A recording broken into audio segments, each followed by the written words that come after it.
Hello everyone, welcome to the Watchalong. I'm Paul Machin. Chris Pajak is alongside me at the board of Smile and Dan Club. It is. Thank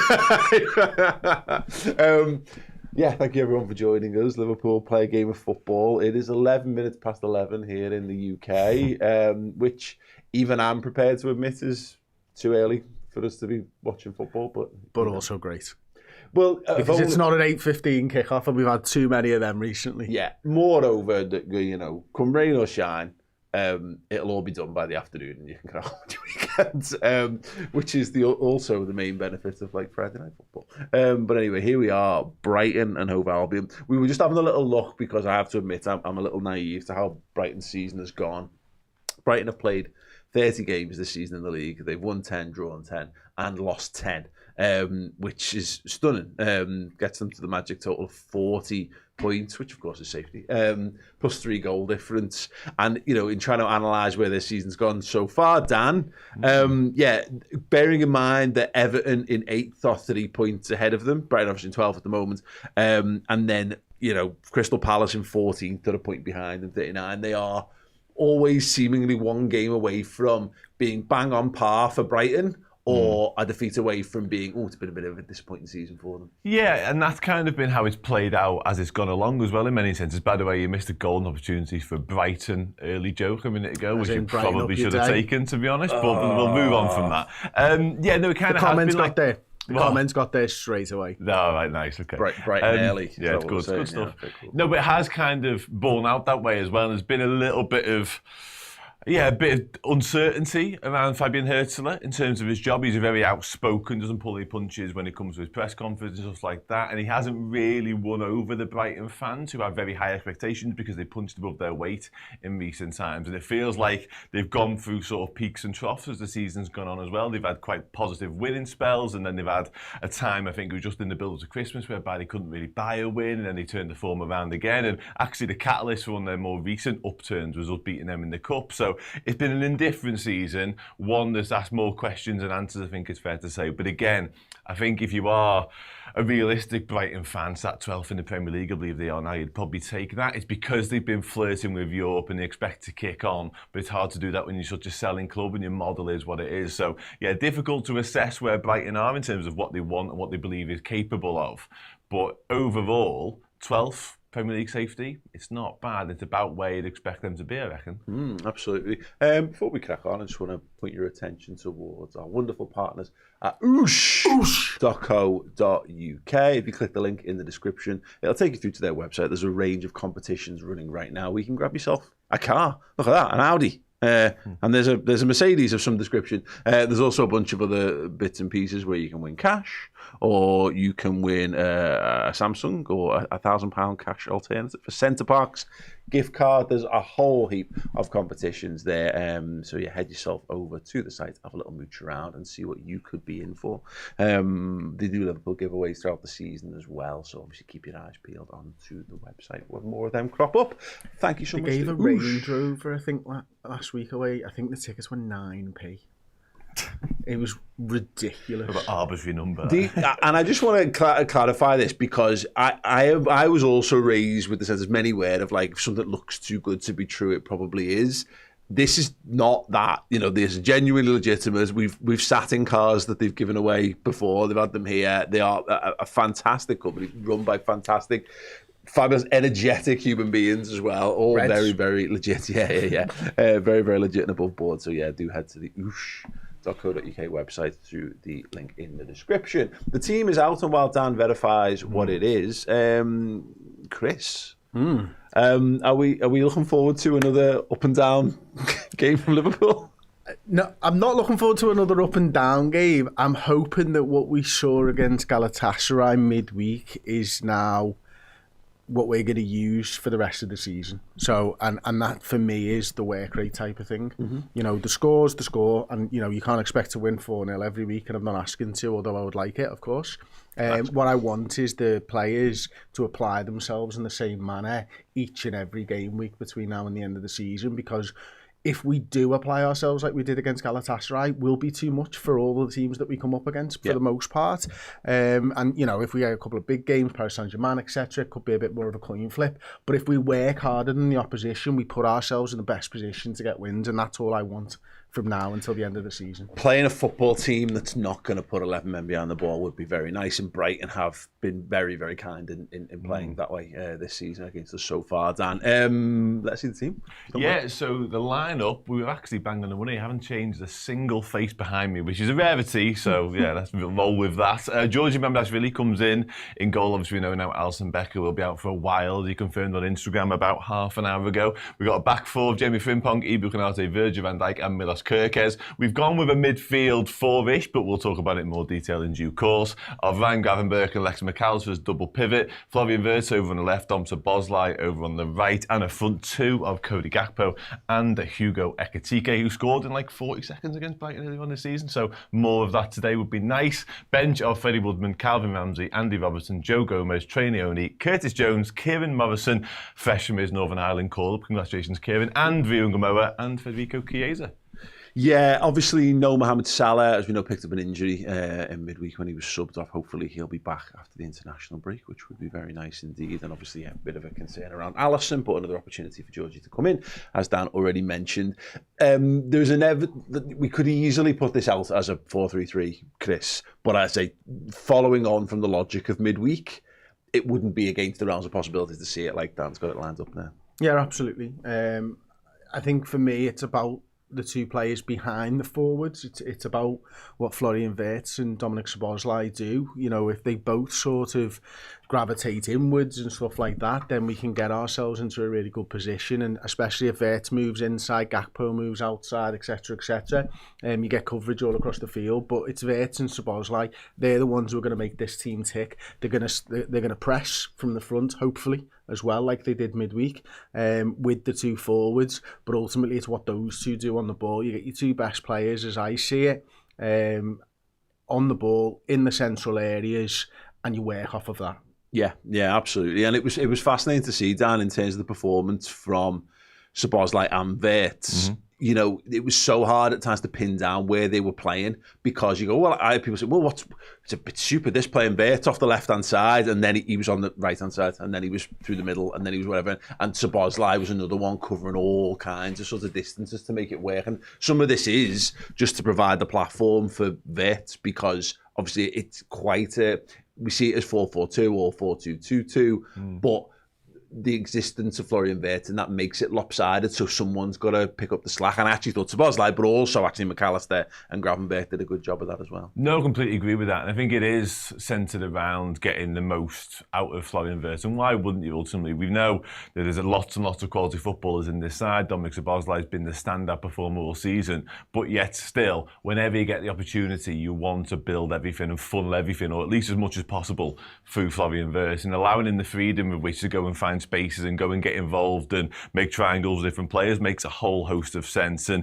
there is also nobody you'd rather sort of give that workload to than Dom Szoboszlai in order to make that happen alongside him as well. But yeah, I agree with everything you kind of both said in terms of Wednesday night, and trying to replicate that makes so much sense to me, because there's a completely different energy about Liverpool in and out of possession. It just looked more recognisable, and it's something to build upon. So where possible, when it comes to sort of your team selection, your personnel, try and do the same again. And that's why I think those two, obviously more Ingwood than that, and maybe the fullback providing the width, just is the right call for me. Yeah, and look, at the reality is, beyond this and talking about the wider Liverpool issue this season, Chris, is I think we're quite good in Europe, and I think the pace of the game suits us. But, cool. You've still got to find ways to win Premier League games, and the last two results have really felt like a sort of kick in the teeth. But you can see it just in the form of the teams that Liverpool are competing with. Man United now have dropped points in 2 of the last 3 games of footy as well. It means they're back within, not direct touching distance, but you can close the gap on them as well. You can get an opportunity to really put pressure on Aston Villa. You can start to open a gap again to, potentially to Chelsea if results continue to go our way.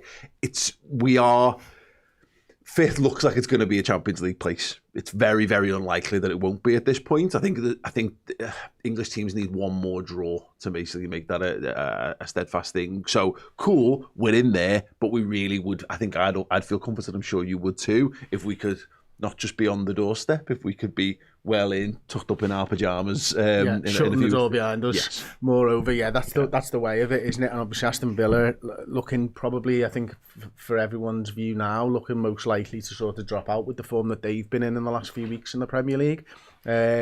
Which would mean that, you know, it could potentially be Man United, Liverpool and Chelsea getting into those top 5 spaces, but you can't take anything for granted.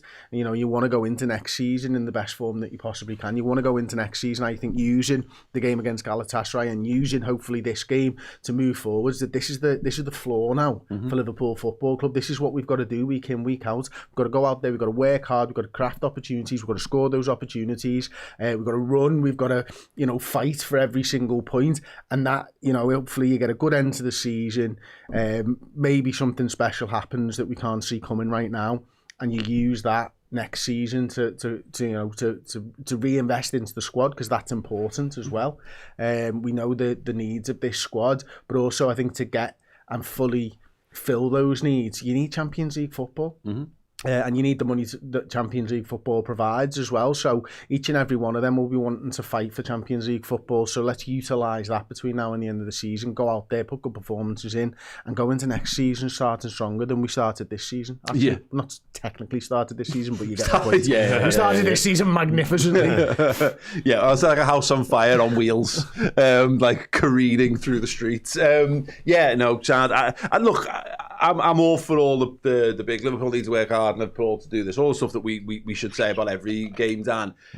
12:30 kickoffs, notoriously not a great bedfellow with Liverpool Football Club on the back of obviously a big game. You would like to think and like to hope that because of the game state of Galatasaray that Liverpool earned for themselves and the substitutions they were able to make, that there is a little bit, in the tank, but it is something that the manager's going to have to be careful of. He is going to be asking a lot of these lads to go again and work hard again. So a bit like Galatasaray, though, I know Slot's got this thing of getting them to settle the crowd down and blah, blah, blah. You know what? Quieten the crowd by blitzing them. I want to see a good first half from Liverpool, because historically, we do tend to tail off in the back end of the second half. No, absolutely, I'm with you. I think it does make it a slightly more complicated proposition in order to ask them to go and mirror what they're able to do in midweek, because of the exertions of it and the fact that Brighton, I don't think, have played whilst we played 2 games of football. So there's no doubt about who'll be sort of the fresher and maybe even the more prepared. But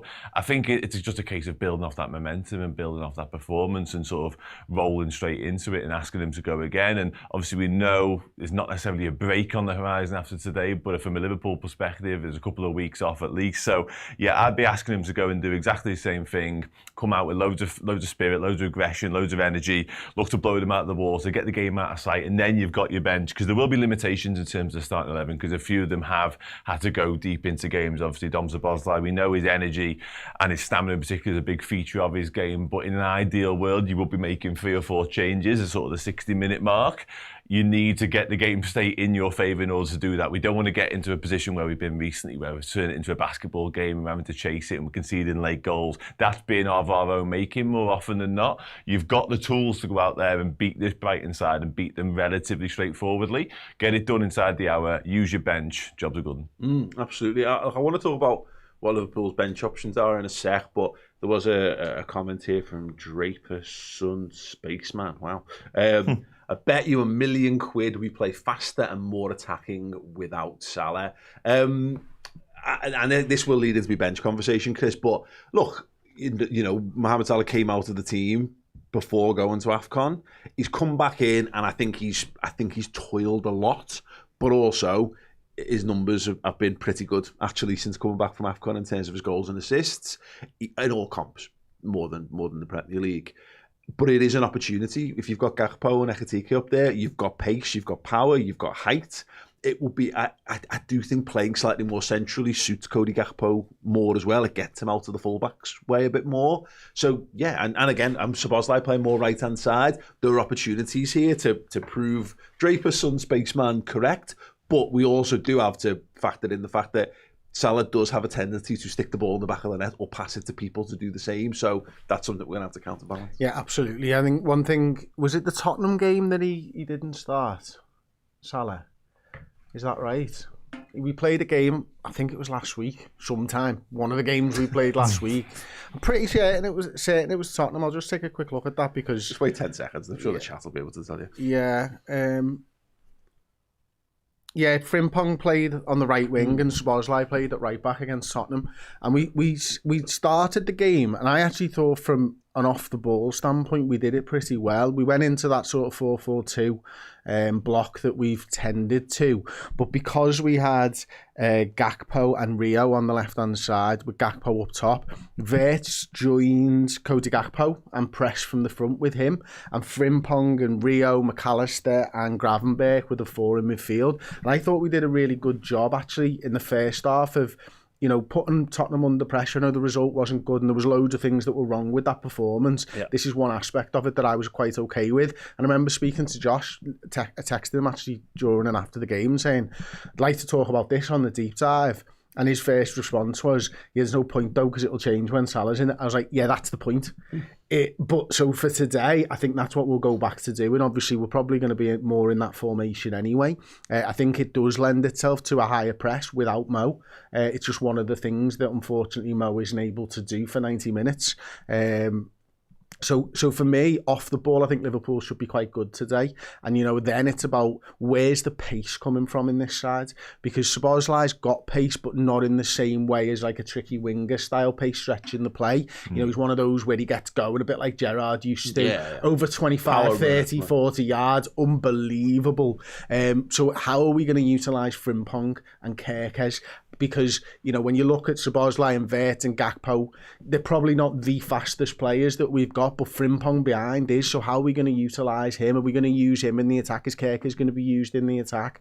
When we do get the ball back, are we going to try and win the ball back high up the pitch because we don't have, Mo Salah who's not able to do that? Or is it going to be a bit more of a block, which I don't like to see personally? And what you've got with Szoboszlai on that side, you're doing it that way, down with Szoboszlai ahead of Frimpong, is you've got someone who will work the bollocks off and get back and cover as well. Yeah. And that's the one thing, another of the many things that I've loved about Szoboszlai this season is he's got that Gerrard-like spirit, will to win, willingness or desperation not to lose. So it does give us a good platform. And as people here saying, in fact, there's a guy, basically Vader saying, still think we should play with wing backs, but actually with Kerkez and Frimpong in there, we effectively are, because all you are is a McAllister or Gravenberch dropping between the centre halves, and you're playing theatre back with wing backs. No, absolutely that, and especially when I think you look at the profile of the two players who are normally playing as our wingers today, who we've already referenced the fact they want to be more central, and at any given opportunity they will drift into those pockets of space, probably in front of these two and behind the two strikers. That allows Jamie Frimpong and Kerkez, who probably do their best work and certainly want to get forward into the final third. It gives them the freedom of either wing in which to do so. So yeah, I think it's an interesting one, and there's been a lot of talk obviously about our formations and our styles and what best suits what we've got. I actually think today, and admittedly maybe not by choice in terms of some of the personnel and some of the injury issues we've got, I think we've found probably the right balance with which to go into this game of football and how best to counteract what Brighton are going to do, because Brighton really, really good on transition. Without Salah, because we know for all Salah's qualities and all his brilliance, we are somewhat carrying him defensively these days. We don't have that problem today. So we're not going to have the same issues maybe we'd face in terms of Brighton's transitions and how they'll look to hurt us. We've got tons of pace and tons of energy across the pitch, really. But obviously the flip side of that is, as I was kind of saying before, Chris, the pressure then is on Szoboszlai, Wirtz, Gakpo and Ekitike to go and score goals. Yeah. And it really is, because that was the issue almost with that Tottenham game was... Gakpo playing central. I said it before, I like Gakpo. I think he does the false nine thing really, really well. But with Rio on the left and Frimpong on the right, there's no goals. Certainly not enough goals in there. You've got Ekitike in there. Wirtz, I feel like midweek. In fact, the last couple of games we're starting to see Wirtz get back to what he was like pre-injury. But that they need to carry that now, because that's the obvious thing that you're losing with Salah. Yeah, absolutely. And obviously, I think with Szoboszlai sort of play in there as well, it might give McAllister a little bit more freedom to get to the edge of the penalty area as well at times, because obviously he can just drop in and cover for him. Gravenberch maybe move to the side Szoboszlai drop in and stuff, and we know how good McAllister is when he gets into that final third, especially picking up headers and stuff like that, which is something that's always baffled me why he's so good at it. But you know, it's the timing of the run more than anything, isn't it? So can we get him into the penalty area, because there doesn't look like tons of goals in that side right now. Obviously you're looking at set pieces and thinking, well, Szoboszlai will probably pick up another, because it's what he does nowadays. Ekitiké's always good for a goal from open play as well, just not headers at the moment. Gakpo's going to get a few shots off, but can he make sure that, you know, they're not blocked, which has been his problem for the most part this season, too many block shots. And, you know, as you sort of alluded to there, Paul, you want to see Vert sort of put a 90 together. I think he got more into the game against Galatasaray, and he's gotten more into the game as they've gone on. But yeah, I want to see that pre-injury Vert where he was controlling everything from the first minute. I don't want to see 40 minutes of him finding his way, although that might just be... If it all ends well, then, absolutely, well, it ends well, sound. But like, equally, that type of player, a player like Vert who's looking to find space, sometimes it will just take time to understand what the opposition are doing, who's marking you, how they're marking you, if it's multiple players doing it. So maybe 10-15 minutes, see what the team's doing, and then go, right, okay, there we go. Something that, you know, I'm not comparing him to Lionel Messi, but that's what Messi did, isn't it? You know what I mean? Yeah. He worked out. He walked around the pitch, worked out what the opposition were doing, and went, I know the answer to this question. Yeah, absolutely. Yeah, like Will Hunting. Yeah, there you go. Of course, why not? Just mopping the floors, looking at an equation, gives him a second, finishes up, squeezes it out. Got that one. All that being said on the goal scoring thing, 4 of our 5 top goal scorers this season are now on the pitch for this one. The issue is, of course, that and this is all comps. Cody Gakpo's only got 8, Vert has only got 6. But, you know, particularly with Flo, it really felt, Dan, like he was starting to hit that vein of goal-scoring form, you know, from the turn of the year, really. So if he can go back and start adding to that, then that would be very, very good indeed, because I think we like him as the lock picker, and we like him as the guy who you know, who makes things happen. But you can make things happen for other people, but you can also make things happen for yourself. And, you know, for me, I'd like to see Vert get to at least 10 goals or comps this season. Dominic Szoboszlai showing that it's possible from all kinds of positions on the pitch, let alone playing in attacking midfield. And if we're not going to have, as we've discussed on the podcast, I think this week, you know, if you've not got an Alexander Isak who's going to score 20 to 30 goals, then everyone else is going to have to carry the load, and Vert is more than capable of doing it. Oh, I shadow it out. Yeah, I mean, let's be honest, more often than not this season, countless times really, Dominic Szoboszlai's been that guy, but there's no two ways about it. Like, Florian Wirtz has the capabilities. I'd like to see more from him in that sense, because it feels like he's been brilliant at times. He's certainly shown us many, many examples now of his qualities and what he can bring to this football team. And perhaps in due course, when the likes of Isak are back, we'll see him in his fullest form as well. But you do want to see him. He's been on the periphery of sort of being that difference maker sometimes. His numbers are okay, but they're not exceptional. And this is the sort of game you look at it. You know, you've got no Mohamed Salah. And again, for all his problems this season, we know the quality that he possesses. You just look at him and go on, then you be the guy today. Dom Szoboszlai's done his lot now. He pulls out the fire many, many times. Florian Wirtz can absolutely take this game by the scruff of the neck and be the guy to win it for us. So nothing's ever really been straightforward for Liverpool this season for its entire time, really. But today I think there's opportunity for some of these lads to stand up and be counted. We've gone through a very, very difficult spell. Big win on Wednesday night. Tricky game with a short turnaround on Saturday morning. Can one of these lads be the guy today? Vert, Ekitike, etc. Yeah, I think the other thing there is, you know, Dan was sort of alluding to it, without Mo Salah, even though he's had his struggles, as Dan said, and we all know, the team still pass him the ball at every given opportunity. So maybe they'll look around and go, there's no Salah today, let's just give it to Flo instead. And like, let's just do that, please, Liverpool, because we know what he can do when he's got the ball at his feet. Yeah, 100%. And then it'll be on other people to occupy the men that Salah would be occupying regardless, really. The left back.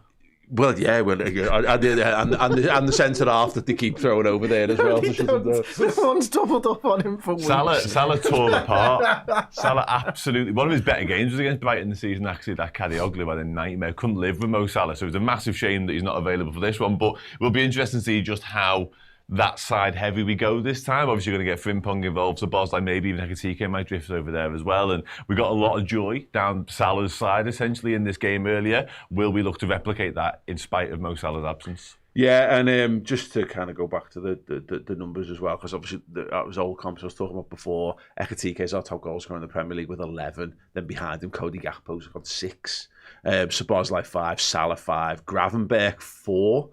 Vert 4, that needs to be rectified massively. If you want to look towards why Liverpool are inconsistent in the Premier League, and people can look to the manager, cool, I think everyone's been a bit miserable with him this season, and some of the tactics and what have you. If the lads who are on the pitch could just stick the ball in the back of the net a little bit more, that would make a huge and telling difference to every single other thing that follows. We're really good at making chances. But that's exactly, that's what I mean. Liverpool do lots and lots of good things. But, I saw an Instagram quote, so who knows if it's true or not, but like Graham Souness basically saying, it's Salah. And I know everyone goes, don't jump down Salah's throats. And it's not Salah's fault that Salah's not as good as Salah was previously. It's Liverpool's fault for not predicting that this might be a possibility. Although, again, you could argue when you spend £120 million on a striker, that might be them trying to mitigate that.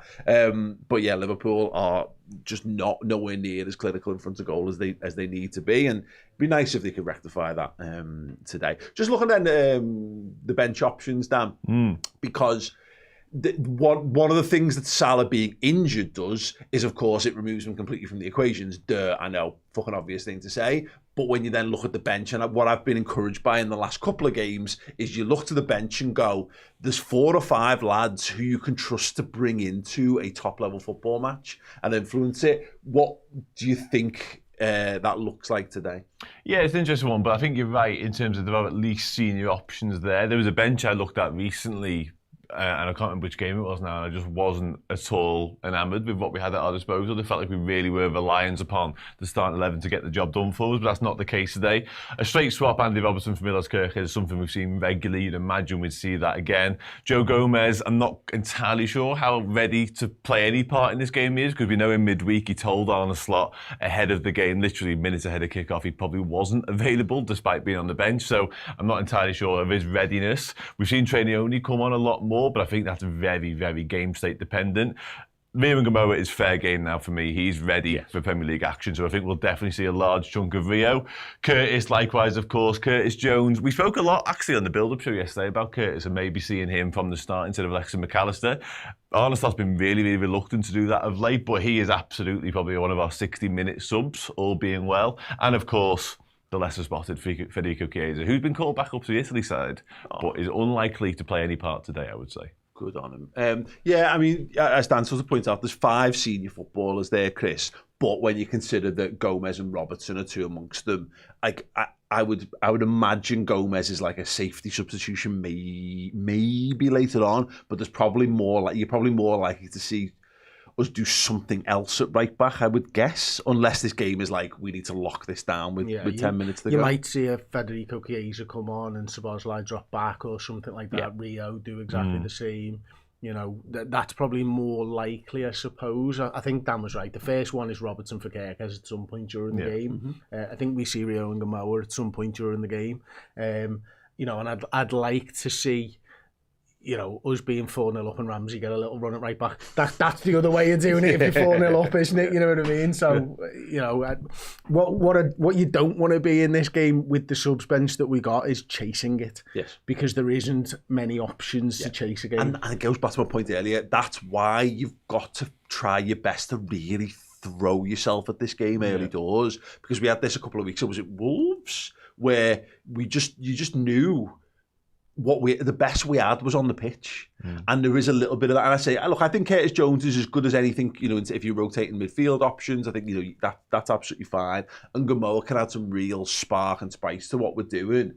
But then, and again, Robertson kind of like for like in terms of Kirkes is all fine. But beyond that, Dan, goes back to the Chiesa point. He's your only really truly senior attacking player, and that's that is a concern. He's fine. He's cropped up in the last few minutes of football matches for us because he's got quality. But yeah, it's not quite what we're looking for. No, we've seen us try many times this season to sort of throw the kitchen sink at games late on. It's come off once or twice. Obviously, we've seen Chiesa come up with the goods with the Bournemouth very early on the season. Obviously, Ringham up at St James's Park, but they're few and far between those moments. You don't get them, and I think it's kind of symptomatic of where we're at, and you referenced it a minute ago. Because of Alexander Isak's injury problems and, of course, no Mohamed Salah today, yes, this version of Salah isn't Salah of old, despite what we saw in midweek, which was exceptionally rolling back the years for 90 minutes there. But his numbers don't stack up compared to what was previously Mohamed Salah. But yet still, you are left wondering, we kind of need this game to be done. Otherwise, we're praying for something to happen out the ordinary. A lot of Liverpool's very coordinated in terms of starting 11, and there's route home there, but from the bench, I'm not entirely sure there is. You're right about Ria, obviously, he adds a completely different dynamic and element to our attack, and that's really exciting. Chiesa, you are literally just in hitting hope. And the only slight caveat to all this is that Chiesa probably suits this formation better than Rio does. Now, we saw Rio come on and he played like centre forward for a little bit in midweek, and then he drifted out a little bit wide. It felt a bit like, fine, just get on the pitch for a little bit. That is the slight concern. You often do this when you move formations. Someone always ends up a little bit of a spare part. And it's fine because you can just change what you do and you can have a new dynamic. You could swap Verts for Ringham if you really wanted to, I guess. But it is a slight consideration. And the other one is that we've seen this formation in the Premier League before and it hasn't worked. We've seen it under Klopp and it worked. But I think back to, I think it was Crystal Palace. We did this and it wasn't quite, although you might call it a more prototype version of this. So fingers crossed that he's hit something that works week in, week out now, as opposed to he has to rip it up and start again on every different opponent. Yeah, you don't. It's not ideal, is it, when it's late March and you're changing your formation for a midweek game and then keeping it in the Premier League? It is very much. It's an indictment of the state of the squad at the moment, isn't it, more than anything, and the lack of good results that we've had in recent times. So let's just hope we go out there and put 90 minutes together, because, you know, that 90 minutes against Galatasaray was, I think, the best that we've played for 90 all season long. There's too many, like, passages of play have been all right. 15 minutes of games have been okay, but not enough 45s and 90s. It was the second half for me. It was the first time I can really remember in a long old while that I felt thrilled being on the Kop, because our legs have fallen off so much in second halves. We just don't, this season, we haven't gone up a gear enough in second halves of footy. And this was one where we truly did. So, yeah, a little bit more of that. But ultimately, just need a win. Just on that really quick, sorry. I was there on Wednesday night. I was fortunate enough to be in the ground, which I haven't been much this season. It's interesting that, because I completely agree with you. And I was concerned when we missed the penalty, because that felt almost like a moment. Clearly, it could have been quite significant. And they had a couple of minutes, like a very, very small spell after that, right before half-time, whereby they looked buoyed by it a little bit. And I wondered what version Liverpool would come out. Having been quite pleased and impressed with the first half, I thought, oh no, does that rock us? Does that they've given the momentum, they've given the upper hand? Instead, we just blew them away. So I was so pleased with that. Not to be one of those trying to make myself sound smart after the fact, but I was made up, because I think if we'd gone in 2-0 up, I worried that we might not have had that impetus in the second half, whereas it ended up being like that almost like that perfect moment. I'm like, look, we could have gone on and done that regardless, but actually the crowd having something to chase, the team having something to chase in the second half, definitely kept it all alive, didn't it? It did, it really, really did. Right, where Chris and I are going to step out for a little bit. Keep your comments coming in. Anything you want to discuss with Dan, please feel free to. Also, make sure you check out oosh.co.uk for their whole host of amazing prize draws they've got available right now. And yeah, we will be back for the watch along in about half an hour's time, but no need to go anywhere. We've got you covered in the meantime. I just wonder whether injuries come into this next question, actually, because we spoke the other night about the difficulty of repeating that kind of level of performance that you showed against Galatasaray. I just wonder what your thinking is now as to the reasons why it's been more difficult replicating that kind of performance this season than maybe it was last campaign when you won the title. Yeah. Styles make fights.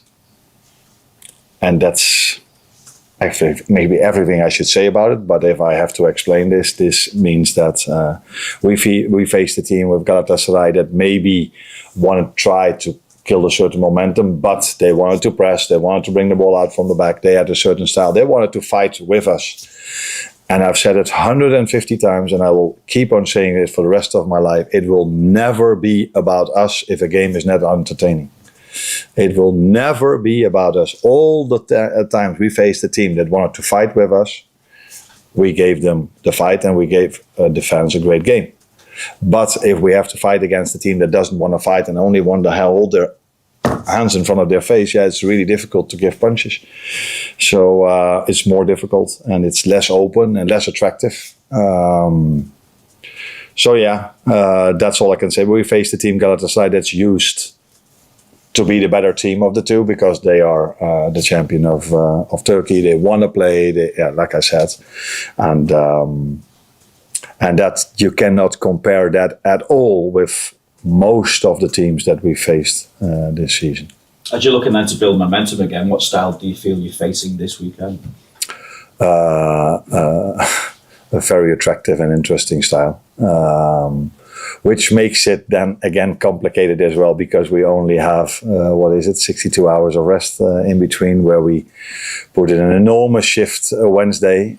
Brighton has always been the team with their former managers and definitely with this manager as well, who always want to play, who always want to bring the ball out from the back, who are going to make it a very intense game because they've also seen how intense our game was with their fans behind them.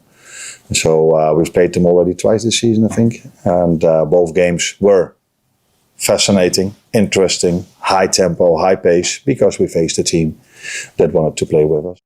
Hello everybody, welcome back to the Redmen TV and your watch along ahead. Liverpool taking on Brighton down at the south coast. I imagine it's glorious down there because it's actually quite nice up here today, which is just filling my heart with such joy because I love the sun and despise the winter. So yeah, I hope everybody's having a good day so far. I know you're not all watching from the UK, so I hope you've had a good morning, afternoon, evening, whatever. And I hope we are excited ahead of this one because a big game for the Reds. They're all big games now, let's be honest. We've got an amount of cup finals left between now and the end of the season. So yeah, how we feeling? This is the part of the show, if anybody hasn't joined us before, we've got the Watchalong to come still. Obviously, we just continue chatting about the Reds, but it's very, very much up to you in which direction we take this conversation for the next 20 odd minutes. We can do stuff about the match today, we can do team new stuff, we can talk about the subs, Brighton transfers, contracts. Honestly, you name it, the floor is yours. Yeah, hope everybody's well though, first and foremost. Let's get into it, shall we? We've got Dan, why does Frimpong keep causing own goals? Do we have something there? Yeah, listen, it was obviously the own goal that he caused in midweek ends up being disallowed. But it does seem to be a very happy habit of his. I completely agree with that. And I think a lot of the Frimpong sort of performances thus far have been really, really positive. And he gets into very dangerous areas just by being rapid. And that pace is so important in the modern game, and especially this version of the Premier League. We speak a lot about the physicality and how set-piece dominant has gone as well, but pace is still an absolute necessity, and he's got it in abundance. So he hurts teams and he causes problems for teams with that. He makes defenders panic, I think it's fair to say as well. And again, he gets into really, really dangerous areas time and time again. And I think what has left a little bit to be desired thus far is kind of what happens next for him. And that's why I'm not in love with him, the right winger. I much prefer him as a right back because he can still do a lot of the things that he does from the right wing from right back because he's got the pace to get back and he's got the recovery speed again, absolutely to cover himself. And I think he just puts balls into dangerous areas and defenders are scrambling usually to keep up with him, usually to get back and deal with whatever's about to happen next. And that's probably a large reason as to why he is causing so many problems and he has caused quite a few own goals. I think his quality needs working on if he's going to be a regular for us out on the right wing personally when it comes to, finishing and actually providing assists from there. But just in terms of being a nuisance and putting the ball into dangerous situations, he can definitely do that for us. He can definitely cause problems, like I say. So, yeah, what's my score prediction? We've gone early on the score predictions. But I'm feeling relatively optimistic. I think I'm okay. And you just never know which version of Liverpool are going to turn up, of course. It can be Jekyll and Hyde, and that's putting it mildly this season from the Reds. But midweek was so much more like it from a Liverpool point of view. I can't help but feel really, really optimistic and positive heading into this one. So I will say we win. I'll say we win 2-1. Because Brighton notoriously, for us especially, is never an easy place to go. And I think, again, with the quick turnaround, with the rest that Brighton have had, we'll touch on their team news in a minute as well, it's going to be a tricky proposition, but one that I'm more than confident we can come through unscathed. And it's important that we do as well, because there's an opportunity to capitalise on some drop points from last night. We play ahead of all the others as well. This could be a massive, massive 3 points for us here, especially going into international break. So, yeah, let's do that, shall we? Let's do that. Hi, lads. If we win the Champions League and Arsenal win the Prem, who's had the better season? Us. Because, yeah, us. Yeah, I think, I guess if Arsenal win tomorrow, the Carabao Cup, and pick up the FA Cup as well, then that's probably a slightly different conversation. But if it's just those two, that's it. Then, yeah, it has to be us. Because I think, especially having won the Premier League last year, for us, having sort of ridded ourselves of that tag of not doing it in front of fans properly, and giving ourselves that moment as well as a fan base, that was really, really important.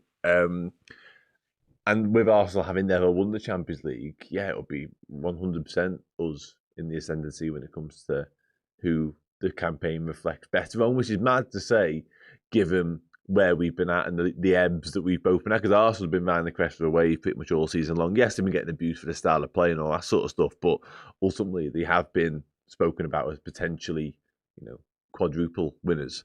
So if that wasn't to happen and we were to get probably the biggest trophy in a lot over them, yeah, we would absolutely win. Oh, that's a horrible question. I did this last time I was on this show as well.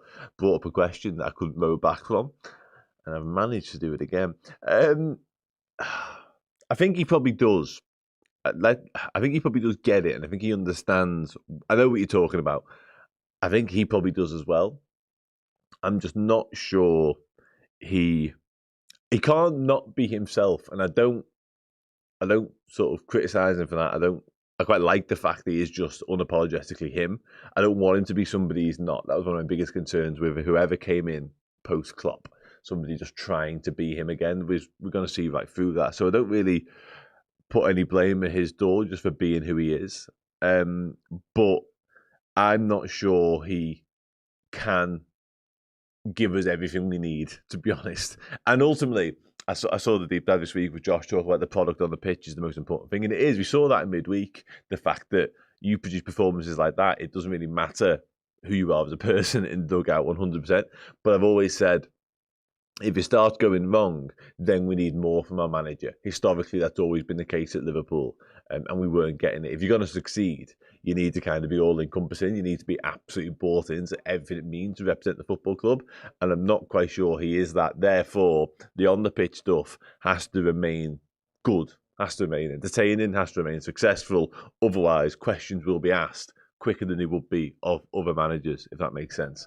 Do I think Arne Slot says too much in press conferences? Teams will see that and adjust tactics. Yeah, that's been a bit of a stick used to beat him with for a while now. He is just, again, very, very honest and very to the point, very matter of fact. And he does answer questions to the fullest extent, which, again, I don't really hate, to be honest. I quite like the fact he does that. And Liverpool, if Liverpool are really concerned about the manager giving away our tactics in press conferences, we need to be better at our tactics, to be honest. Kickoff's been delayed by 15 minutes due to a road traffic accident on the A27. So it will now be a 12:45 kickoff, ladies and gentlemen. Breaking news for you there. Which is something. Does that mean I need to stay and speak for very longer? Probably. Eid Mubarak to all.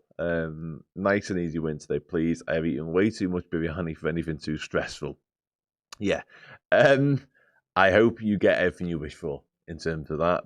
I can only imagine it's not 11 o'clock in the morning there for you, because that biryani of a morning does sit heavy, I would imagine. And I can definitely see why you'd be desperate for Liverpool to make your life easier for the next couple of hours. Why does Rio keep getting subbed on in the 60th minute and does not play for... just managing his minutes, I guess. I think that's a large reason as to why we are very much treating him with kid gloves still.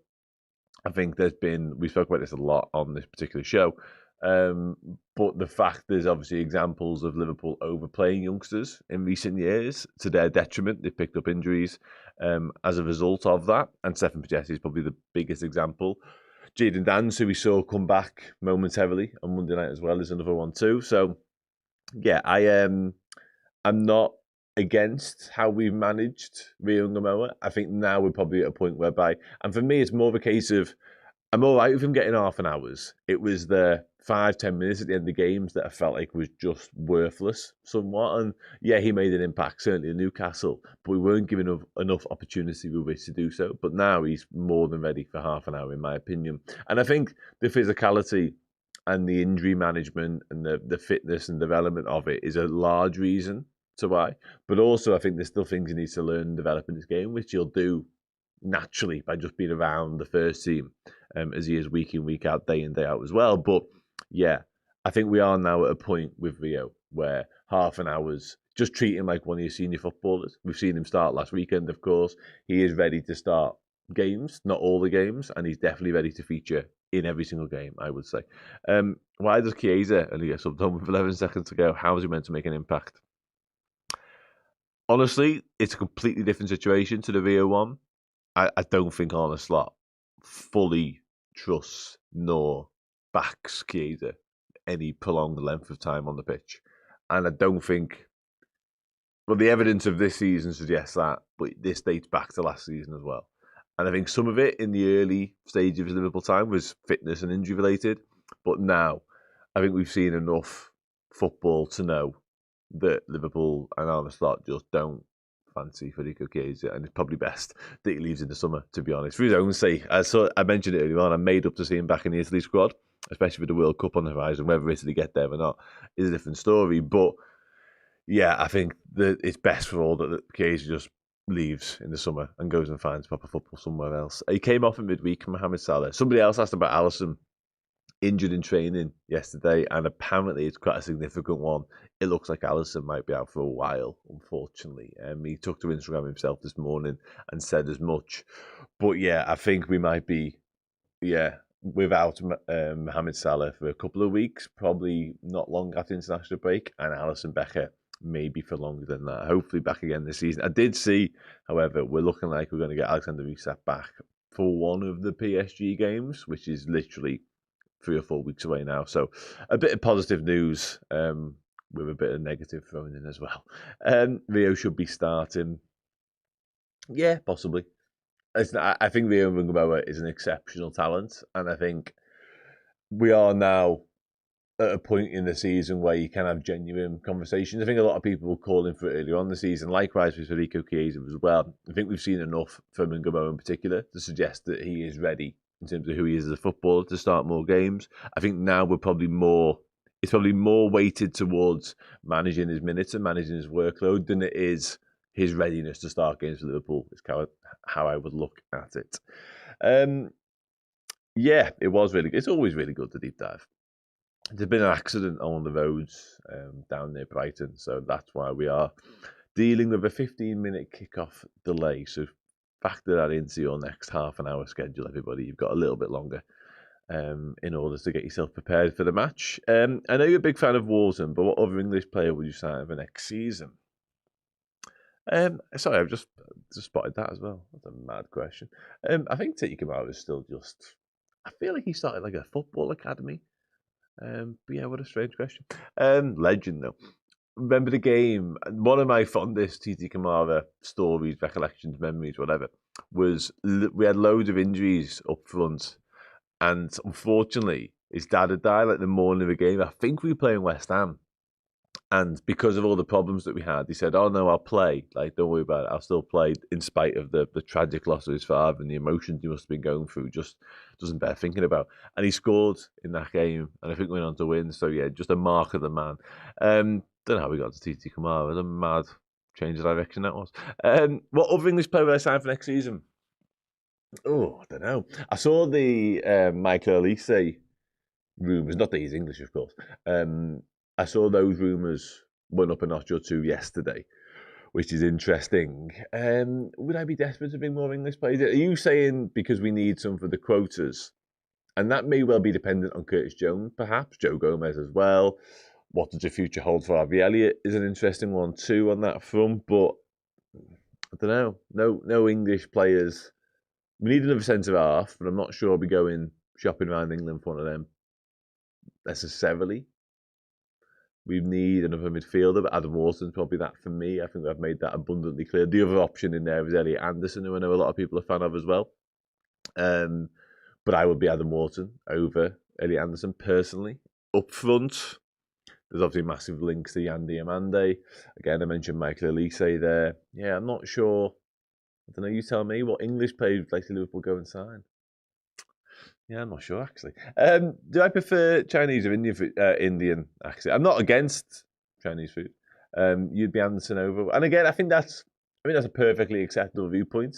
To be honest, I'm not against either of them necessarily, but if I had my choice, I would absolutely. I think there was a time where I would have agreed wholeheartedly with this, but he's been too inconsistent for me, Mitoma. I don't think he's done it regularly enough to suggest that he is of the level required. When we signed Sadio Mane from Southampton, I felt like he was putting in performances week in, week out that meant that he was ready to go to that next level.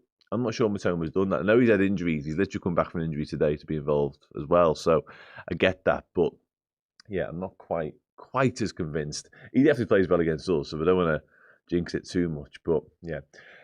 Is it time to look at an Ali replacement given the worsening injuries? Is Mohamed that man? Well, Mohamed really has absolutely been brought in to be that man. So I'm not sure we need to factor in an Alisson replacement. That's not a requirement for the summer because it's kind of already been done. The long-term succession planning and future-proofing the goalkeeper department has been addressed. The question is around Alisson is, do we go with him again next season? Now, we literally renewed his contract and triggered his extension about 2 weeks ago. So the answer is yes. But at what point does that baton get passed, I guess, is the next question. Like, are we ready to see Mamdashvili take over the clubs in the summer and beyond and next season? Did Alisson only get that contract extension triggered because Liverpool want to retain some value on him and maybe look to cash in the summer? Who knows? One thing we do definitely know is that the injuries are biting now. And they've always bit with Alisson Becker, but it felt like his performances, his quality, which hasn't dropped off significantly, not to the point whereby he's questioning his place in the team, don't get me wrong, but it looks like they're starting to impact certain elements of his game. Now you think about his kick and his distribution, that's definitely suffered, probably as a result of the injuries he keeps getting. He missed a game literally a week ago and now he's out again, having been back in midweek. It's getting a little bit questionable, I would say, when it comes to Alisson Becker, which is such a huge shame because he's the best goalkeeper I've ever seen in Liverpool shirt. People before my time will speak about Ray Clements and Tommy Lawrence and that's Sam, Bruce Grobbelaar, Sam. For me, since I've been alive, Alisson Becker is by far and away the best to ever do it. So it's tricky, but if he becomes as unreliable as he's been this past fortnight, can you move forward with that? I'm not so sure. And we often speak about keepers having ludicrous longevity because they do. Like, there's many examples of keepers playing well into their 30s, if not 40 at times as well. But are we going to get that from Alisson? Because his injuries to date wouldn't suggest he's likely to play until he's 40, you know. So let's wait and see. But there's definitely question marks around it. I think that's fair to say. Anderson, Onana at Villa or Stiller. I like Angelo Stiller a lot. And Liverpool like shopping in the Bundesliga a lot. And obviously he's at Stuttgart. Yeah, he would be an interesting one. If it wasn't one of the more on the radar, obvious choices, I think Stiller would probably be my next pick, to be honest. What I will say is, just to sort of cap off that midfield conversation until it happens again in a minute, I do think in terms of like needle-moving signings this summer, that ball-winning midfielder is probably priority number one for me. And I know there's requirements elsewhere in the squad. The future of Mohamed Salah might dictate what I've just said a little bit, because you probably need to do something there before anything else as well, if he does indeed leave, and you might need to anyway, to be honest.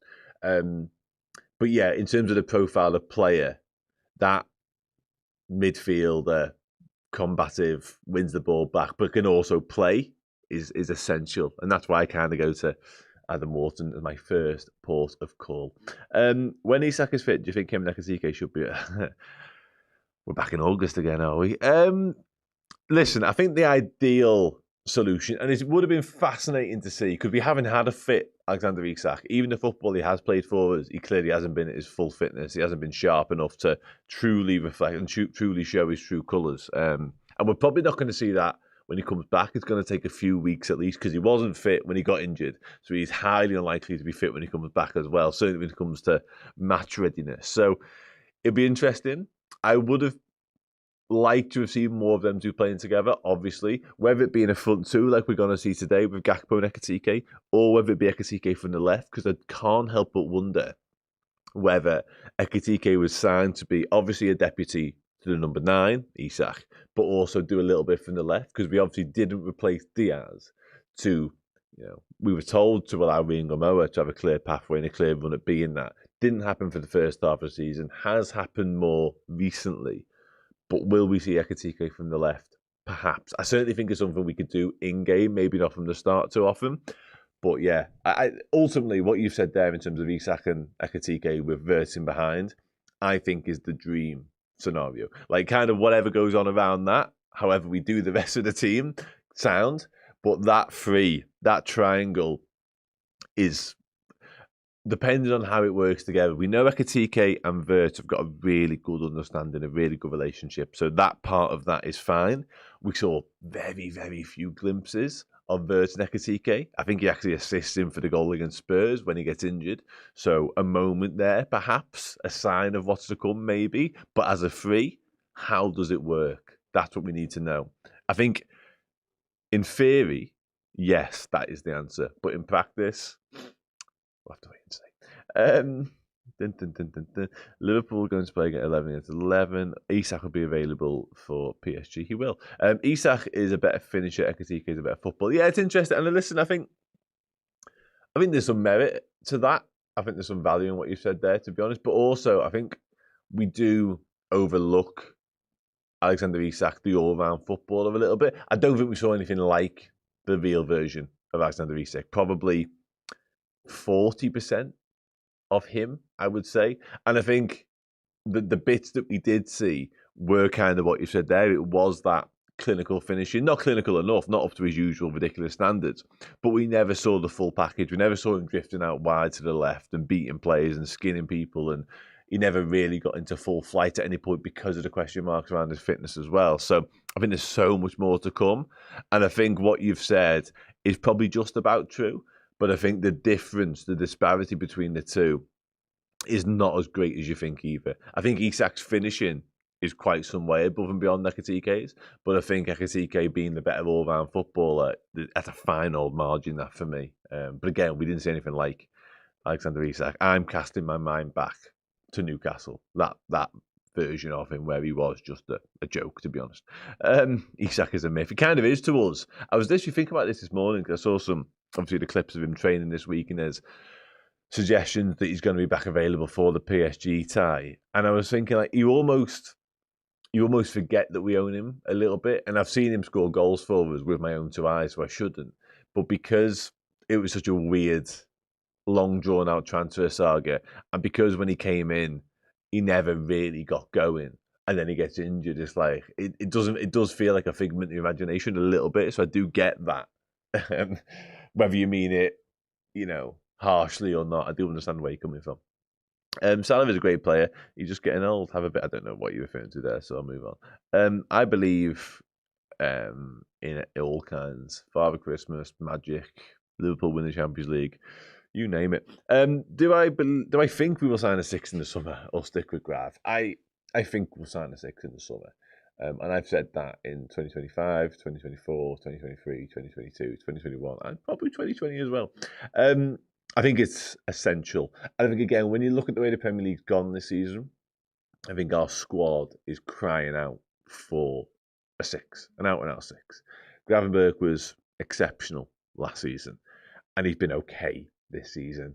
Ups and downs, signed a new contract, so Liverpool clearly believe in him. Alexis McAllister struggled massively, had more average games than good games, I would say, and nobody will be more aware of that. One thing I will say about McAllister is that Arne Slot still trusts him. He still continues to pick him week in, week out, regardless of circumstances, seemingly regardless of fitness as well. He seems to choose him over Curtis Jones regularly. So there's still a faith there that hasn't been shaken. But when you look at what's making up the midfield department beyond those two and Szoboszlai, obviously Florian Wirtz is completely different in profile, stylistically very much a 10, not really part of that midfield conversation the same way. Curtis Jones, as mentioned, is at a favour right now, so who knows what the future holds there. There was murmurings for him leaving in January too. Wataru Endo, unfortunately, injury has probably put an end to his season. And even prior to that, yet he came in certain games and did really, really well. Big Wataru Endo fan. Does Arne Slot trust and believe in him to be a regular for Liverpool? No. So there's probably a space in the squad there if he was to move on. Stefan Bajcetic, as we know and have discussed numerous times in this particular segment of many of our shows, just isn't going to happen for him, unfortunately, Liverpool. And I hope he goes and has a career somewhere else, to be honest. So yeah, what I'm trying to say in a roundabout way is there is 100% room for a number 6 in this Liverpool squad. And I think it's absolutely imperative that we go and do it in the summer, probably before we do anything else, to be honest. One of Camavinga or Tchouameni, send Maka to Madrid in a swap deal. Well, funnily enough, when you talk about swap deals don't happen anymore. It would likely be one would move that way, the other move the other way, maybe some money changing hands at some point. But the inference yesterday around Elise was that Cody Gakpo might head the other way, which would be interesting. Can I get my opinion on Amadou Onana as a 6? Yeah, listen. Yeah, maybe. I think there's better options out there, to be honest. Let's put that. Some Tyler Morton. Do you know what's interesting? Obviously, the England squad was picked yesterday, and I was a little bit surprised Tyler Morton wasn't. Only a little bit. But I did wonder if he might make his way in there, to be fair. I don't think there is much value to this rumour, to be honest. I have seen it circulating. I'm not sure there's a whole load of stock in it, but we'll see, won't we? We need Bajcetic back. Like my eyes and ears today. I'm at a wool show with the wife. What? You're at a what? Sorry.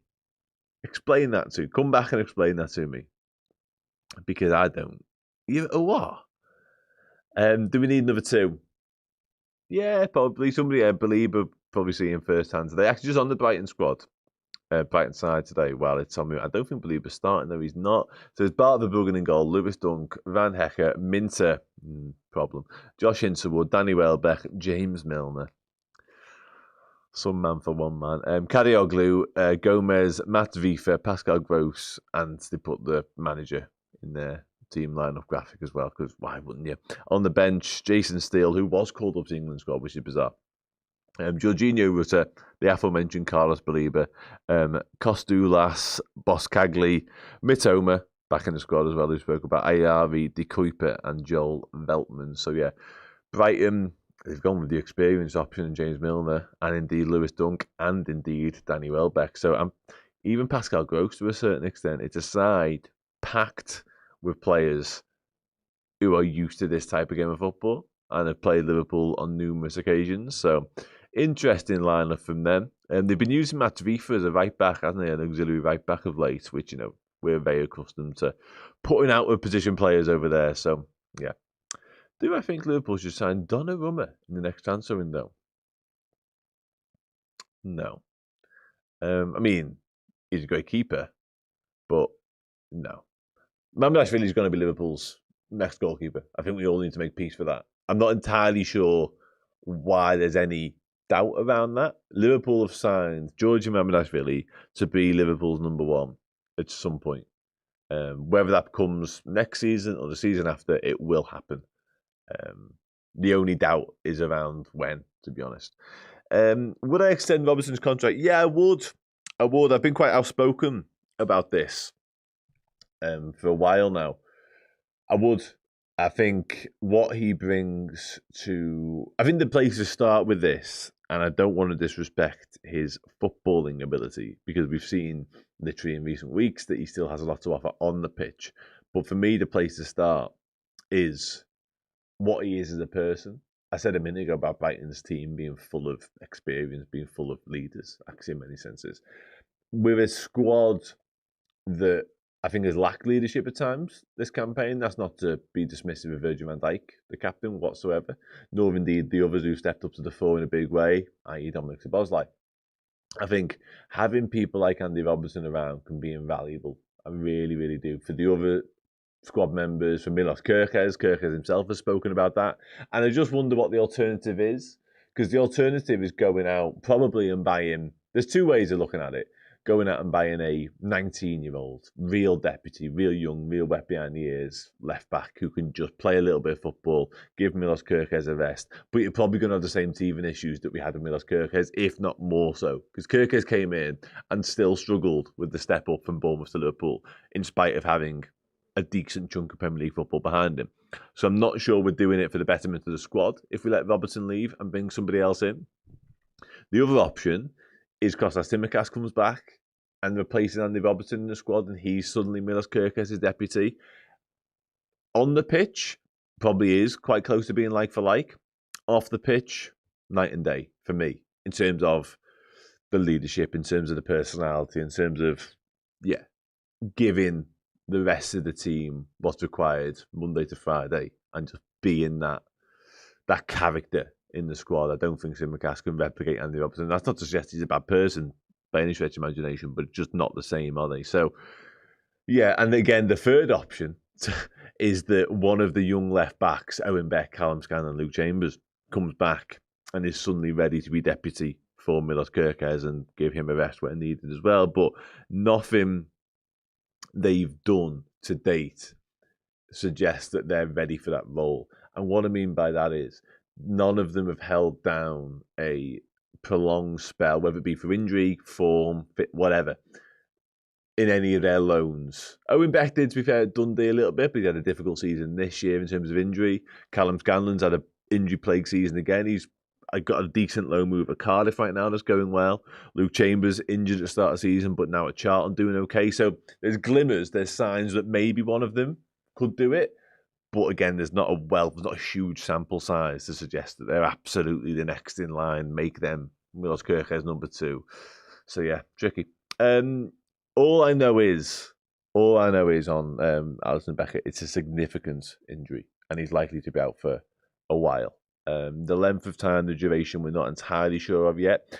What the injury is, we're not entirely sure of yet. We just know it's significant. So don't expect to see Alisson back immediately after international break, is what I would say. But I'm going to keep my powder dry and going any further than that and giving a proper time frame on it. Arne Slot will probably provide more details post-match. You understand where I'm coming from. No, he's absolutely like one of the favourites in the dressing room by all accounts. Like, really funny fella. Everyone loved him. Everyone's best mate. So not an issue. But Andy Robertson's all those things as well, by the way. But it's the mentality. It's the drive, the determination, the keeping the people in check. I was fortunate enough to be at pre-season last year over in Hong Kong and Tokyo. And I'm not joking. There was a open training session in Tokyo, actually the day before the game. And all you could hear was Andy Robertson. Whether that was setting the standards and keeping people in line and making sure people were working hard enough, taking the piss, he was getting stuck into Rio Ngamoa. And this was a Rio Ngamoa who was 16 and was making some of his first handful of appearances in Liverpool training sessions at first team level.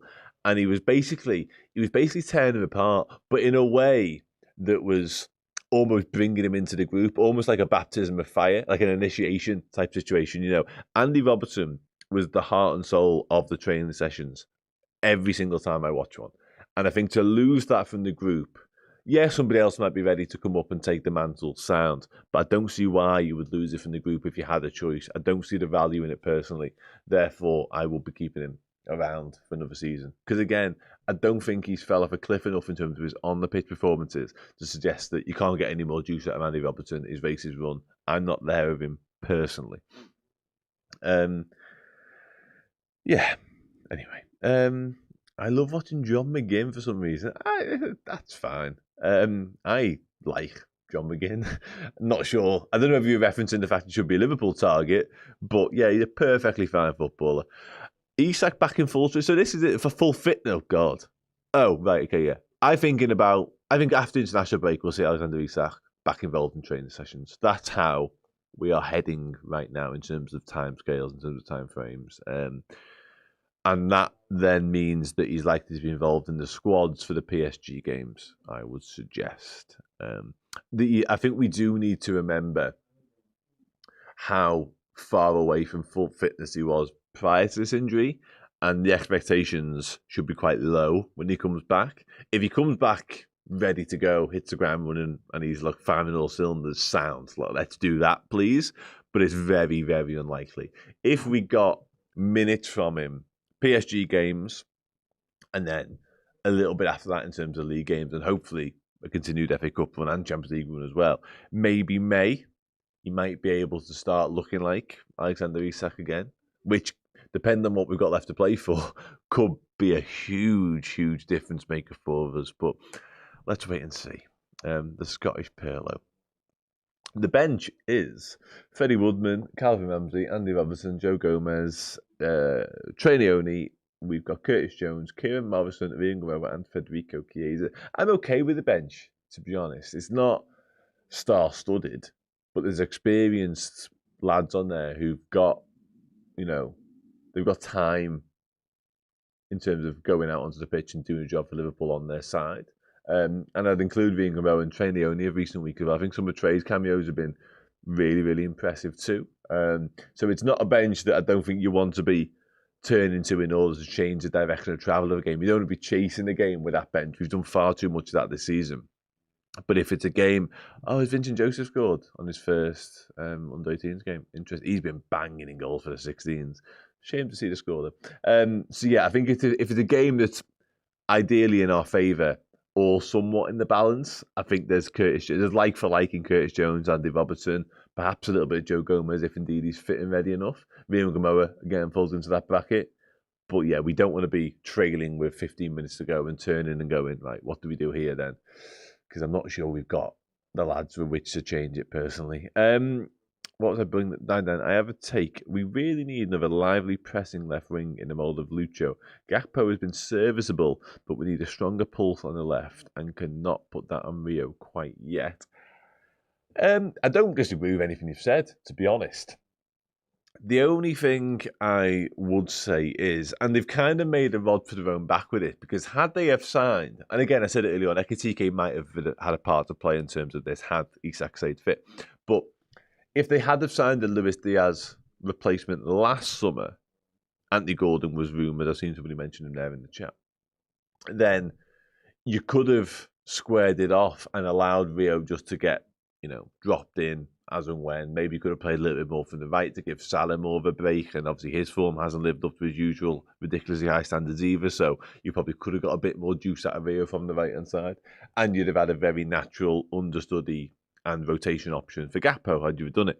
But the issue is, because they didn't do it last summer, doing it this summer is really, really complicated, because the whole line of blocking the pathway and not wanting to stunt the development of Rio and Gamoa last summer, I wasn't really certain of, because we've seen enough of Rio in order for that to make a lot of sense. But now we have.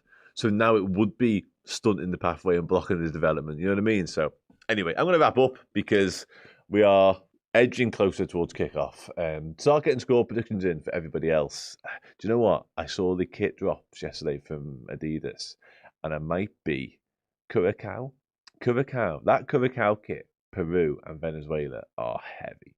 Like, unbelievable. So I'm probably going to be swayed. But Liverpool involvement will be a large portion of my watching time of the World Cup and wanting them to do well ultimately. But the kits might be the winner. That might be how I choose my allegiances for the World Cup. Anyway, kickoff is delayed by 15 minutes, but I'm going to love you all and leave you all. And Paul and Chris, for those asking, will be back in. The absolute OGs of Redmen TV. The reason we're all here are about to sit in this studio in a couple of minutes' time. So, until next time, take care. See you soon. They've sorted the defence out now, where they were always prone to the mad little thing at the back. They feel like they've switched that over now. When they got beat, it was one goal and it was a jammy deflection. I think that's probably been the turnaround in form. They've just improved a little bit at the back. Yeah, absolutely, yeah. And I think there's a little bit of unrest amongst the fan base. You mentioned their form since the turn of the year really went into decline, and they picked up some really dodgy results. And I think Hertzler was coming under a little bit of pressure. I think there's some boos at the end of a couple of their matches. So I remember sort of doing the build up for that FA Cup game, as you mentioned. I was it was like, like, that game as well. yeah, it was a big one in terms of, you know, where Brighton were at and the direction of travel they were heading in. But that has sort of acted as a catalyst to turn their season around. And you're right, I think defensively they've improved. There's a lot of talk about Van Hecker. I think he's a good player, personally. I think he's solid at the heart of their defence. Obviously, Lewis Dunk is still kicking around back there as well. And it feels like the bedrock of that transformation has come from just being tighter at the back. And I think it's a difficult one for Hertz. Obviously, very young, still very inexperienced manager.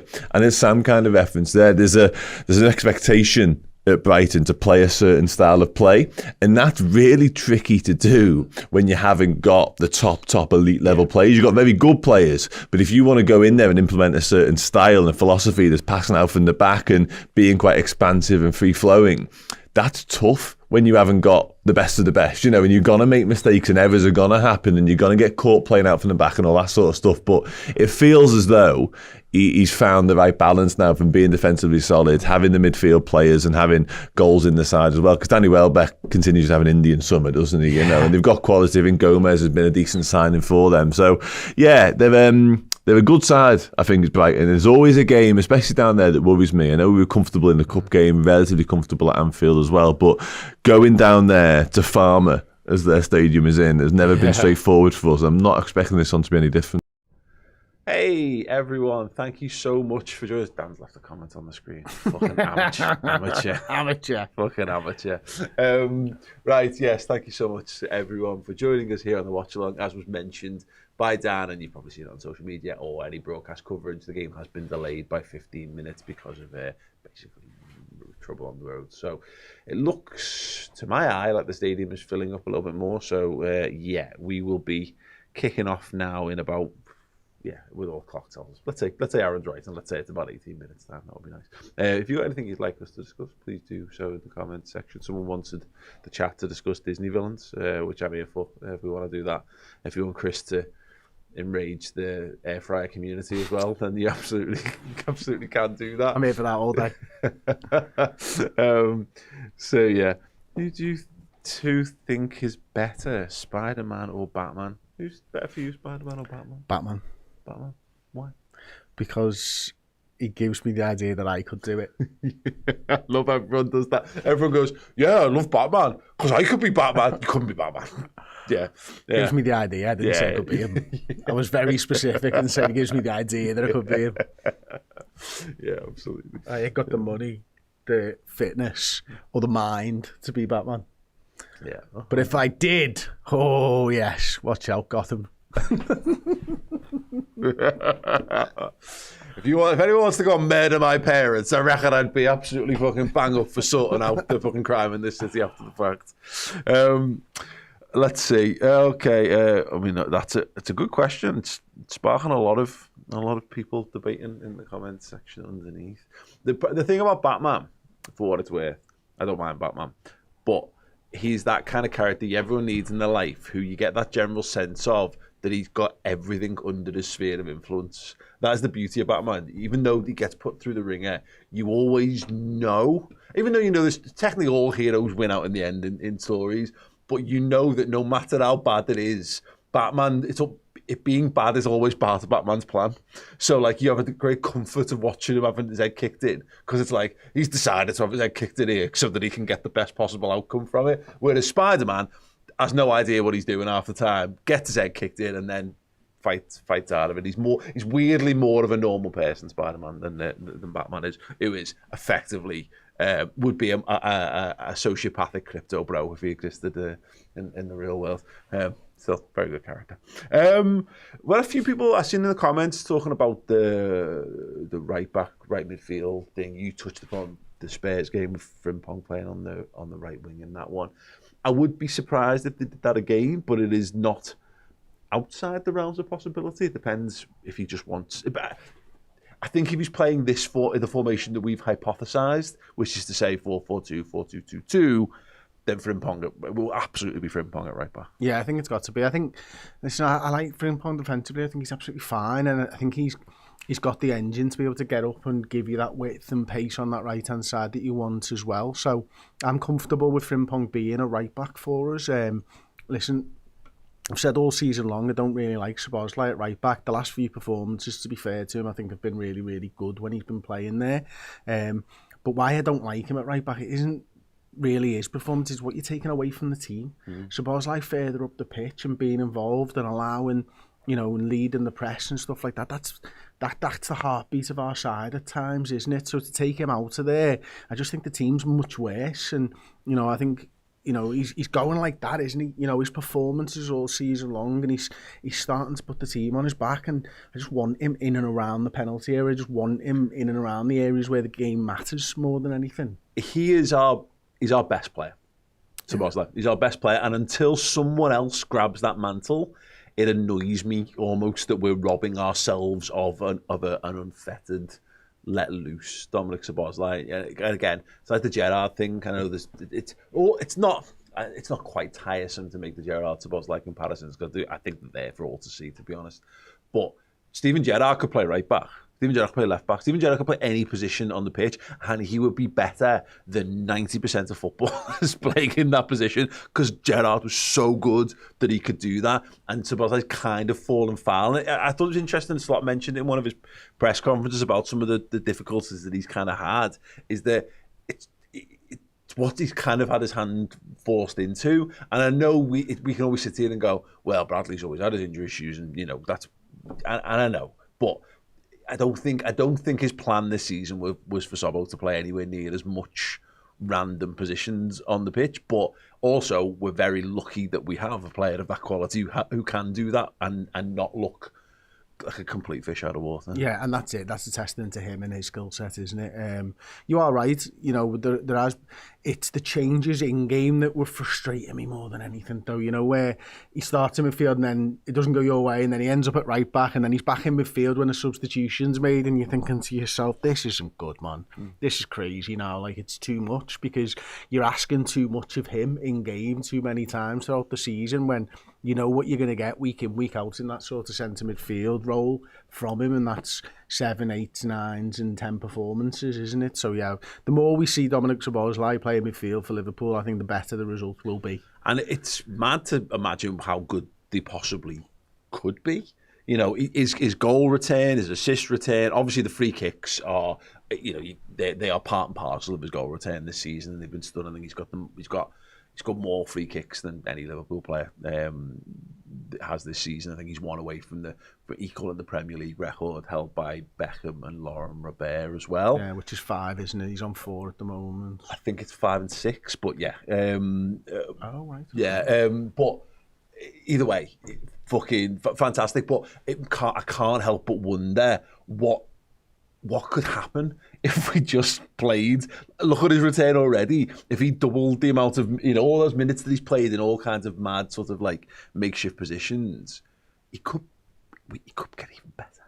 Yeah, absolutely. I think there's, if he continues the free kick scoring, and I know Ward-Prowse's got 4 in at least 2, maybe 3 seasons. So if he continues to do the free kick scoring over the next season and the season after, you could conceivably see maybe another 4 or another 5 next season. And, you can probably see, I could see close to double figures open play goals as well, which is wild when you start thinking about 15 goals a season from Szoboszlai. But I think that's where we're headed, to be honest. Well, we've missed that. We've been looking for this for years, and I do think a little bit of this is almost the problem with Liverpool's team and squad makeup to some extent, is that in searching for more goals from midfield, you lose a little bit of the grit and stability and all that.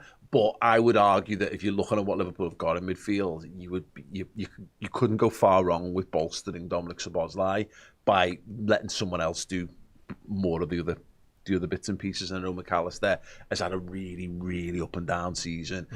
It was encouraging again. I thought he was excellent in midweek, but he's another one where if you could get someone who's half a foot taller with an extra yard of pace in that position that also does what McAllister does, it could really add to us. But you're right, in terms of his goal return, it's absolutely absolutely massive, and it's just so we just haven't.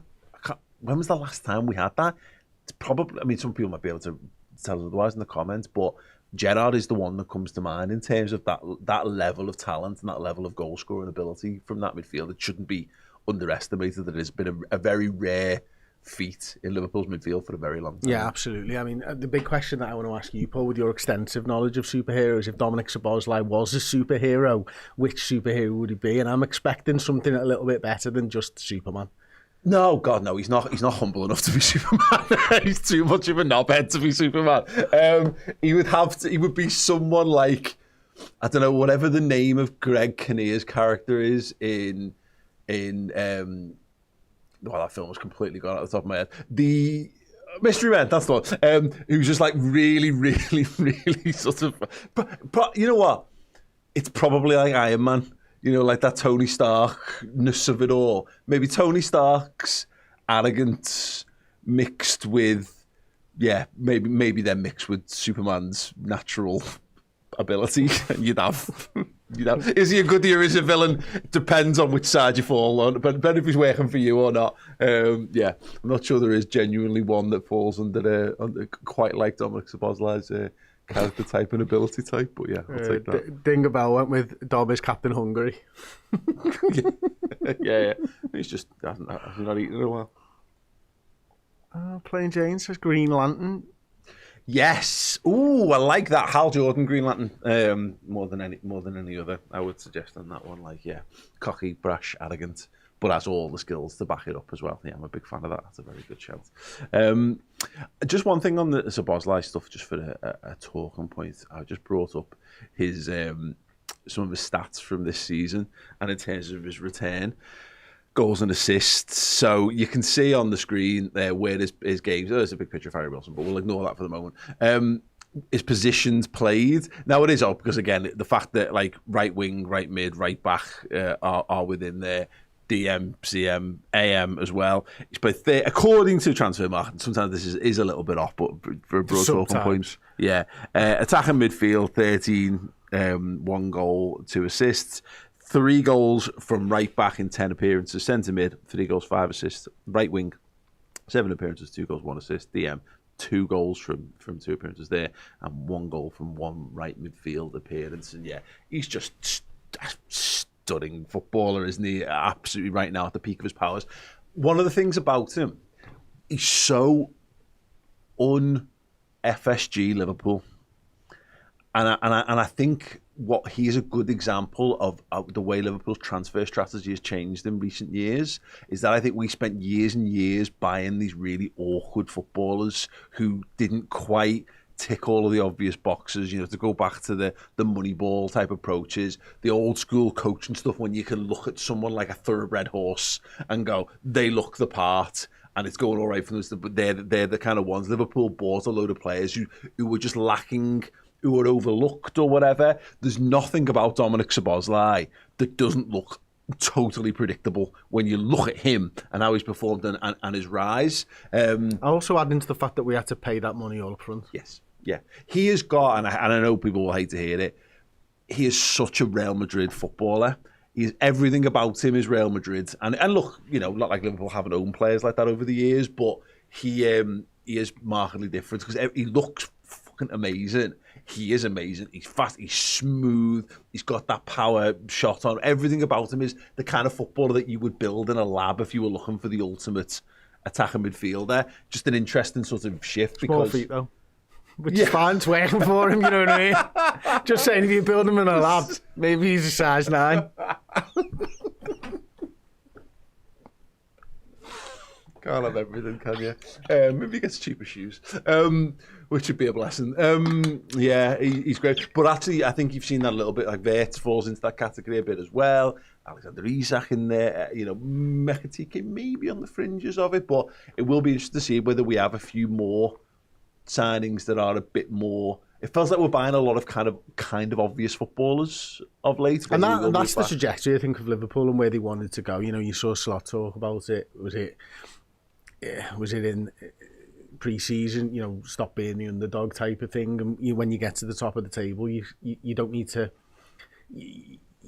you need to just make sure that they're right to keep you there. Now, obviously, this season hasn't gone to plan, so it's difficult to, continue in that form. But like we do have money, and we do have pull, and so it's about as much as it can be buy the right player. Sometimes we've seen this from Manchester City over the years. It's buy the right player that the other team wants as well, because it makes their job harder. Liverpool weren't at the top table, so couldn't get those absolute guarantees who you'd think would just work because Bellingham is the one. Yeah, exactly. You couldn't do that. Now Liverpool were in a position last summer to do that.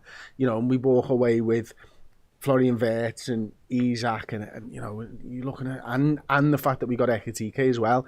Hopefully we continue that. Hopefully we, put those players into a team that they're worthy of being in, I suppose, in terms of system and performances and stuff like that as well, to keep us at that top table for a long time. Yeah, definitely.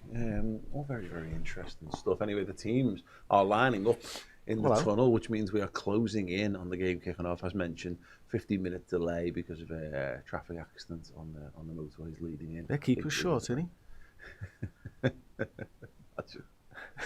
Real injury crisis. Yeah, good to see the skipper there. Some smiles on his face, looking very happy and very proud. If you were building a centre-back in a lab. Yeah, 100%. And again, it's good goes to see you can kind of, Liverpool have done that periodically. Again, Alisson probably falls into that category as well. It's nice when we're able to. One that falls into the previous, though, by the way.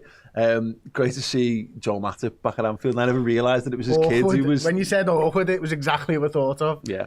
So his kid led out as one of the mascots by Verge as well. So the photo of him and Verge, Joe and Joel all together just warms the cockles of my heart. All of the feels. And it's funny, isn't it? No, I mean, in the circumstance of, he picks up that basically career-ending injury for him, and age-wise, just a real pity. I wonder whether if he'd not had that, we might still have Matip kind of floating around the squad as like a fourth or fifth choice centre-half, because we've really missed him. He's going to become one of them forgotten footballers, I think, where you had to be there. Will remember type of footballer. 100%. Yeah, for Joel Matip for that almost decade that he did it, which is insane, isn't it? He was just weird, wasn't he? He was great in a weird way, and like just unconventional in how he ran, how he moved, how he thought, the way he screamed at blades of grass at times.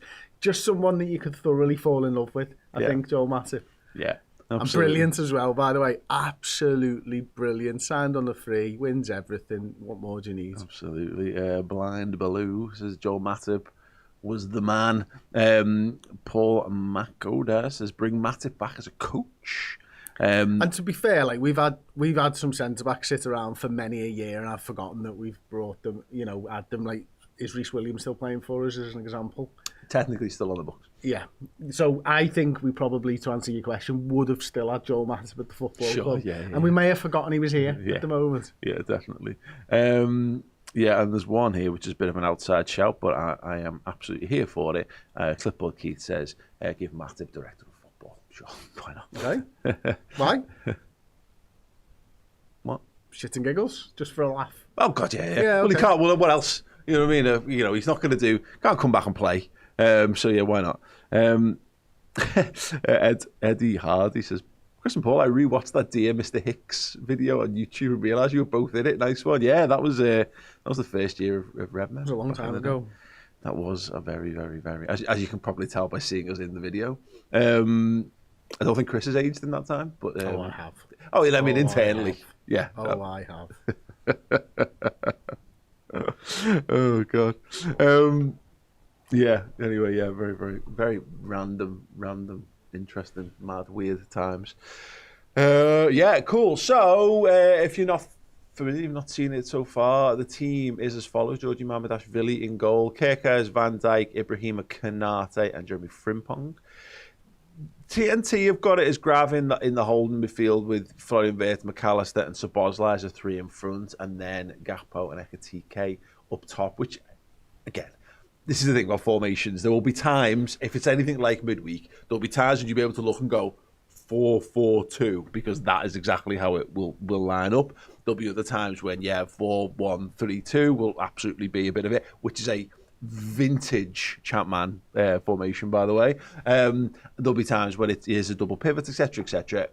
And good, because I think fluidity is going to have to be the name of the game for Liverpool. We've got the players who can do it. All their midfielders can do all kinds of different things. The front line, you haven't got an archetypal number 9 up there, so expect random shit from that as well. And just hope that it all coalesces into something better than the sum of its parts. Hopefully. Massive plums. I said, Chris, who's your favourite Disney movie villain? I'm going to go with an outside shout here of the dogs in Oliver and Company. That we used to work for the guy in the car with who smoked cigars all the time.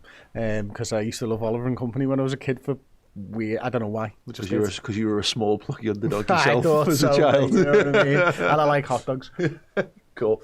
I've probably not watched Oliver and Company in 35, 36 years, so I will have to take your word. It was like the one Disney movie we had on VHS, so it's the one that sticks with me. There you go. We are underway, and Szoboszlai's just out of it, kicked it for throw-in. Thoroughbred, you see, Paul. In the left back position. Liverpool playing for yards and position from the kickoff, Chris. Yeah, like the English rugby team. Hopefully we do better. So it is a throw-in. There was no effort to even get up the pitch.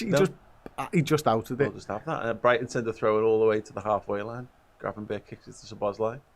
Szoboszlai on the touchline inside to McAllister. Give and go with Gravenberch. Back to Sobo. Under a bit of pressure, Wirtz needs to keep this one alive. Does. Brighton in the sunshine is just right, isn't it? Yeah, 100%. That is a day out and a half, that. Jeremy Frimpong has it now, and then back to Ibrahima Konate. Well, first thing, you would say that Frimpong's started at right back. Yeah, absolutely. Yeah, Szoboszlai tucked inside of him. Gravenberch goes for the big crossfield switch to Milos Kerkez. Ekatike's drifted to the left-hand side now, gets it. Oh, nice little give and go. Kerkez barreling towards the byline. Ooh, gets tackled.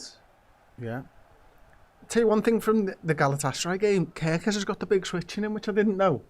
Did you see that pass? My word, what a beauty. I really like him. The one thing actually that I thought was interesting in the first half an hour was Ekatike's performance, that he looked really disconnected with the game around him. Like, he was clearly meant to play on the shoulder, and like he forgot and kept getting shouted at by everyone around him for the first half an hour. Virgil flipped on him at one point. He had constant these moments where people played a pass over the top to no one because he just like was obviously looking for feet or whatever. So it'll be interesting to see if in this one, whether that's part and parcel of the game plan again today. James Milner just leaving one on. Yeah, that's standard. First couple of minutes of the game, James Milner on the other team's best player, innit? No quarter asked, none given from James Milner. Many a time over the years. You're in a game today, Dom. Szoboszlai deep. Gives it to Frimpong, and he'll go back to Georgi Mamadashvili, who gets it played to his back foot again, as we keep doing. Ekatike now cropping up more right-hand side. Wirtz now. Oh, picking up a beautiful little pocket. Szoboszlai didn't really commit to the run, but here comes Frimpong. He will. Wirtz tried to play a flat ball across the box, blocked, throw into Liverpool. Oh. Ekatike is down, clutching his thigh, banging the turf. Oh, James Milner just goes and puts a hit pin on him. Yeah, it's standard James Milner first couple of the games stuff, really, isn't it? Yeah, he's giving me a bit of a dead leg there by the looks of it, and I want to say by the most experienced Premier League player ever, but I don't think he is, technically. The which? The most experienced Premier League player, because I believe he's not got the most minutes. Oh, God, by miles off. Yeah. There's loads of players with more minutes than him. Like Sylvain Distan's miles and miles above it. You'd guess someone like a David James has got to be fairly up there as well. Yeah, he is too, yeah. He's like the most experienced, let's say the most experienced active Premier League player is probably the case. But yeah, you've seen two very Milner openings, and if I didn't have a deep love in my bones for James Milner, I would be really pissed off with him right now. But actually, it's a bit like, oh, Millie, I miss you. Can you not though, yeah, James? Please, mate. Can you stop fucking hurting our players? Stop being a tit. Go and kick Danny Welbeck. Do everyone a favour. Yeah, Hugo's just down on his haunches at the moment. He's got face planted against the line, so he's got like a yeah. He's been to Mardi Gras. He's really. It looked like thigh on thigh as well. Yeah, I mean, maybe I can possibly just that hip bone of Milner just digging in there, which is, we've all been there before, right? It's an absolute killer. Doesn't even need to be like super rough for that one to just, take your leg from under you. See the managers and the physios there on the touchline. Oh yeah, big important question from Kieran as always. Michael Owen, visual pain scale, Paul? I think he's okay. Visually though? Oh, yeah. Curtis Jones, that warming up. He's up and he's hobbling. Oh, no, actually, now that I've seen him hobbling. He's done. Oh, shit. I'd say a week out after that. If he doesn't come back on the pitch. I think he's going to be all right. I think he's just going to need to... Oh, I don't know. Yeah, he doesn't look good, does he? You've do got what Taylor Swift would do. Shake it off. Let's go.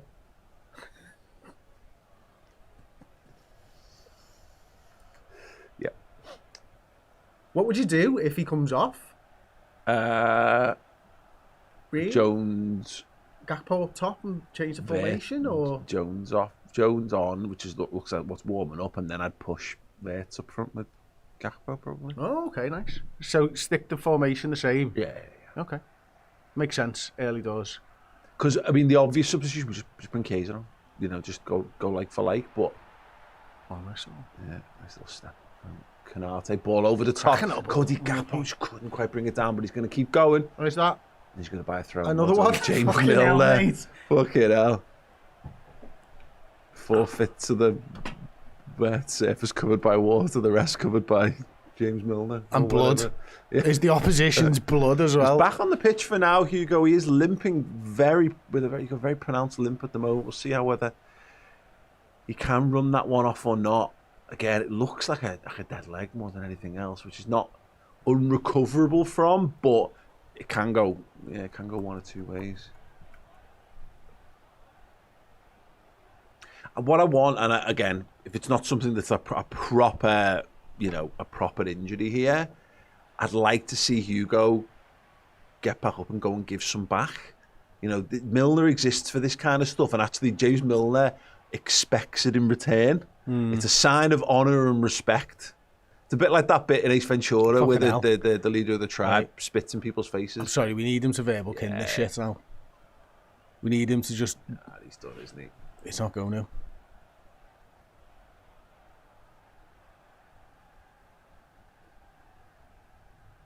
Oh, that's a real... He's crying there and everything. It looks like he's in a really bad way. Curtis Jones just a bit of tape on Freddie Woodman's head. Oh, he's had him off. Oh, what a joker. On telly. What would you do? Well, I know that Jones is coming on, so let's go with that. Yeah.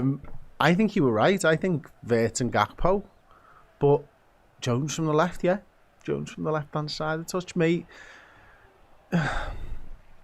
He certainly could. He's played there enough in his time, hasn't he? Those areas of the pitch. He has, yeah. It's a bit more predictable. And again, if you're playing Wirtz up front, you've got less of a physical presence up top, which is a real pain in the arse, to be honest. I think you've got to stick with the formation you've game planned for. You can't just throw that out after 5 minutes of the game, 7 minutes of the game, whatever it is. So I think you have to stick with this, and that's the only way I can see that you could do that. Yeah. Anyway, yeah, it's a bad one. Hugo Ekitike looks in a real bad way there as he limps off in tears, going off as well. Nice to see him try and get back on the pitch, though. Yeah, it was.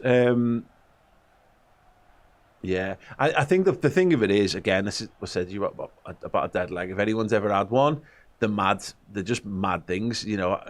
Sometimes, you can go off because someone's like broken your leg or you've torn a muscle or whatever. Sometimes you just get a knock like that. It's fairly innocuous, but that right spot and it's debilitating. So, it looks like Wirtz gone up top. He's just shifted out to the right, but I think Gakpo's going to stay on the left and Wirtz is going to nominally be on the right hand side of the front too. Yeah, that is Dominic Szoboszlai. You can just about see Jones in the shade over there trying to get himself available for a pass. Canate now. Frimpong's got the width on the right hand side. Wirtz now. Szoboszlai McAllister, Wirtz, going to find Frimpong and does. He's a long way from goal here. Frimpong goes for the give and go, gets it back. He's inside the box. Jeremy Frimpong, he was getting kicked and fouled. Szoboszlai with the strike, gets underneath it, over the crossbar, goal kick.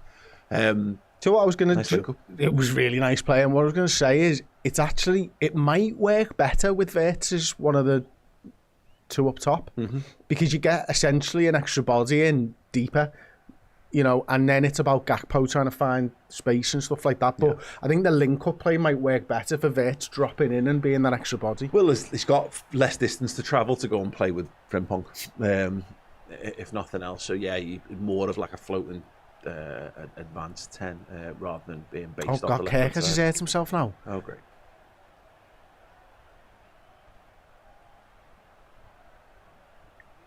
I think someone... Such a pity. And again, I say it once again, if it was anyone other than James Milner, I'd be fucking raging now. Szoboszlai. Oh, lovely little touch from Szoboszlai. Takes away. He's gone for goal. He's tried to think the keeper. Doesn't get anything like the distance on it. And it will be patted down outside of the width of the post. It's a shame that, because we had a good opportunity there. Yeah, really, really did. I mean, if he'd have just taken it 5 more yards, he could have drilled it like normal. Yeah. Liverpool trying to keep Brighton hemmed in. McAllister goes over to the right, as does Szoboszlai. Frimpong now. They've done well there. Yeah, played out well. And Gravenberch sees it off. Wirtz, nice little touch. cushion nod down to Cody Gakpo. Can he retain the ball? Oh, he just couldn't quite get past his man. Was that Milner again? No. Play on. No. Brighton come away now. Liverpool need to rediscover their shape. Szoboszlai and Gravenberch getting across. But they're totally out of position, but McAllister tidies up. Lovely. Fabulous touch from Curtis Jones.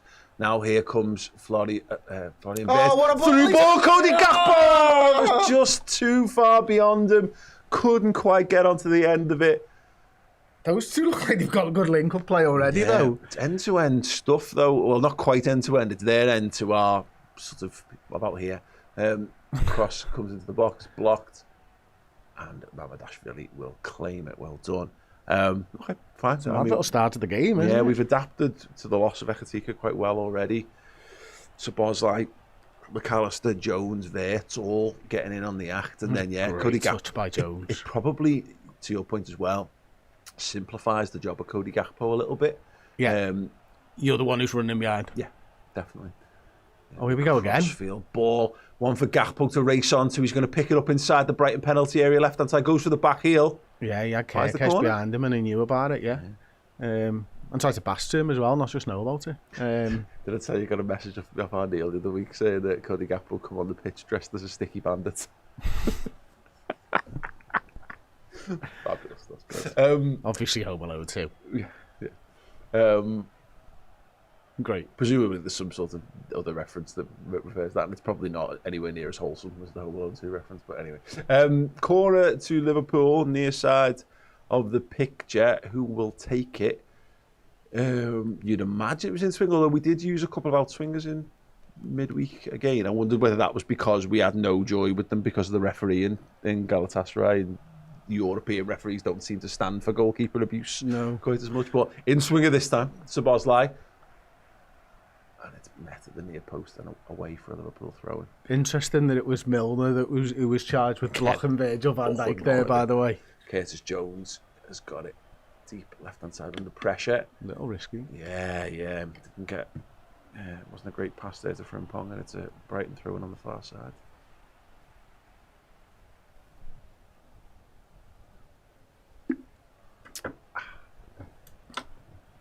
Okay then. Kind of wild 13 minutes to this game so far. Liverpool definitely edging it so far. Probably looking already at about 3 minutes at a time, I'd say, as well. Ball all the way over the top, and Mamadashvili will claim that.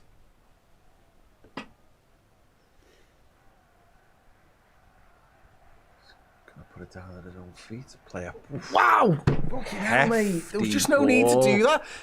You were being pressed, and then you decided to put the ball at your feet. There was, If in doubt, kick it out, mate. Well, no, not like that. Brighton have it down the left-hand side. Liverpool need to recover their composure here. don't let this mount or anything. Ball to the back post, headed back across. Oh, Canate's fuck lost off. it. It's a header and it's a goal. He's pushed and down on by Welbeck, but it's all our Danny own Welbeck. fault, isn't it? You know, Mamardashvili just twats the ball at Ibu Kanate, it goes out of play. We're under pressure, we're beating at the back stick, and then Kanate just has a little push on the back from Welbeck, and it's not good enough. Not good enough. Needed to just get our composure. Look, it's a soft decision, and it's a bad pass to Ibu Kanate, and you can just feel that like Brighton smelling blood or whatever. Just get your shape, get solid, head some stuff out. But the second that header's won at the back post, and Kerkez has got 2, Kerkez has got 3, Ben nearly there. Kanate gets beaten in the air, and again he shouldn't be. There's loads of things wrong with that goal. For a start, look at where Mamardashvili ends up.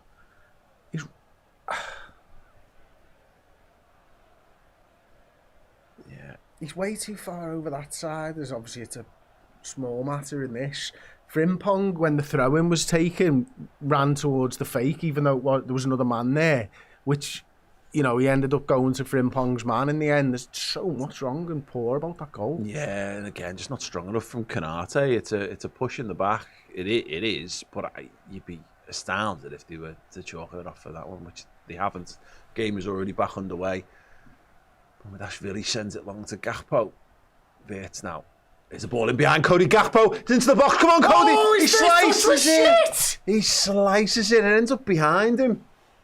And Brighton send one long into the channel. Into Liverpool's left back position. Throw into the Reds. There's goals in this if they take good defending. You've just got to take that away from the defender with your first touch. It just doesn't go far enough forwards. Yeah, apologies. I thought Gakpo had sliced that, but he kicked it off the defender.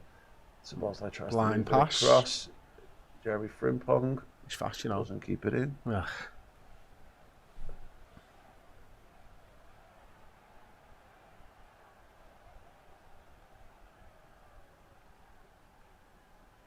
Danny Welbeck. It's always Danny Welbeck. Yeah. Richarlison's and Welbeck's. The problem with this, and we'll see whether this impacts how Brighton set up, but again, there's no impetus for Brighton to particularly come at us as they are right now because they're in possession of the ball. This is the stuff that also hurts us.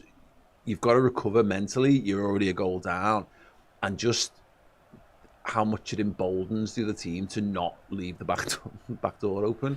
So yeah, making more work for ourselves in attack. I'm going to get the ball back first, though. I hope that, what I know of Brighton is that they will carry on with their sort of game plan. Mm-hmm. So I guess they'd stay the same, at least for the first half. There's something in us, but you need to get back in this game quick, and that's why that gap opportunity there felt massive. It could have been a sign that, don't worry about it, that was just one of those things, we're jumping back on the horse, but you've got a few minutes here to maybe see if you can wrest this game back to level. Otherwise, again, the psychological hole starts to deepen for the Reds. I don't want to see their manager. He's not doing anything. It's a silly goal to concede, that, isn't it? Yeah, it really, really is. It's another one of you've got to anticipate as Kanate. They floated the ball to the back post. What's he going to do? You've got to anticipate that the ball's getting headed back across, so therefore you've got to be primed and ready for it. And it's really not enough, contact from Welbeck there. He doesn't it's not like he really rises above him and powers him out of it. Oh, lovely turn from McAllister. There's a ball in behind. Frimpong's going to race on that. That is a very interesting foot race there. It was, wasn't it? Yeah. He actually almost got the better of Frimpong with the ball. And Brighton send that one long towards Kanate. Szoboszlai. Under pressure, he chips one back to Virgil van Dijk. Good first touch. And he goes back to Georgi Mamardashvili on his left foot. You can hear the crowd getting on the goalkeeper's back, and he's kicked that one to absolutely no one. Curtis Jones, not even wasting any energy running that one down. And it's back with the Brighton goalie.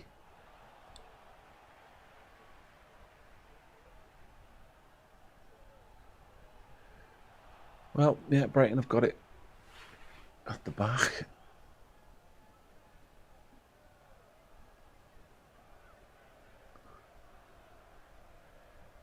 Well charged down by Kerkez.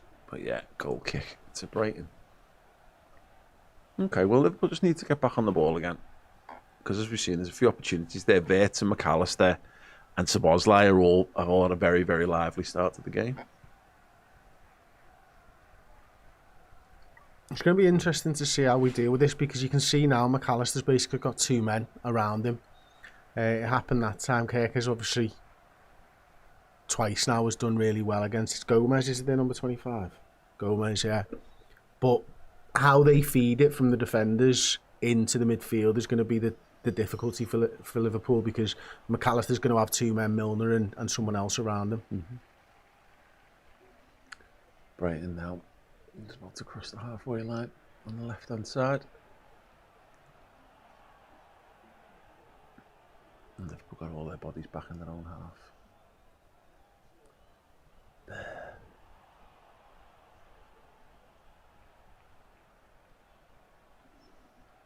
Doing a good job there, just forcing Brighton back, all the way back to the goalie. Wirtz putting the press on him. See, there you go. Curtis has tracked all the way across there to stop the overload of McAllister in the middle. Why has he stopped? Okay, Brighton have escaped that one. And that's Curtis Jones' side. That's the problem, isn't it, I suppose? Gone past McAllister. Curtis Jones does get back in now. He's still got an overload this side if they want to use it. It's a nice play. Yeah. Left hand side of the box. Chip Fuck off! The back stick. It's a header and it is wide and it's a goal kick to Liverpool. We're a bit lucky there, weren't we? The ball was slightly too high for him. But there's no one around him. What the fuck? Totally untracked. Virgil van Dijk is fuming and...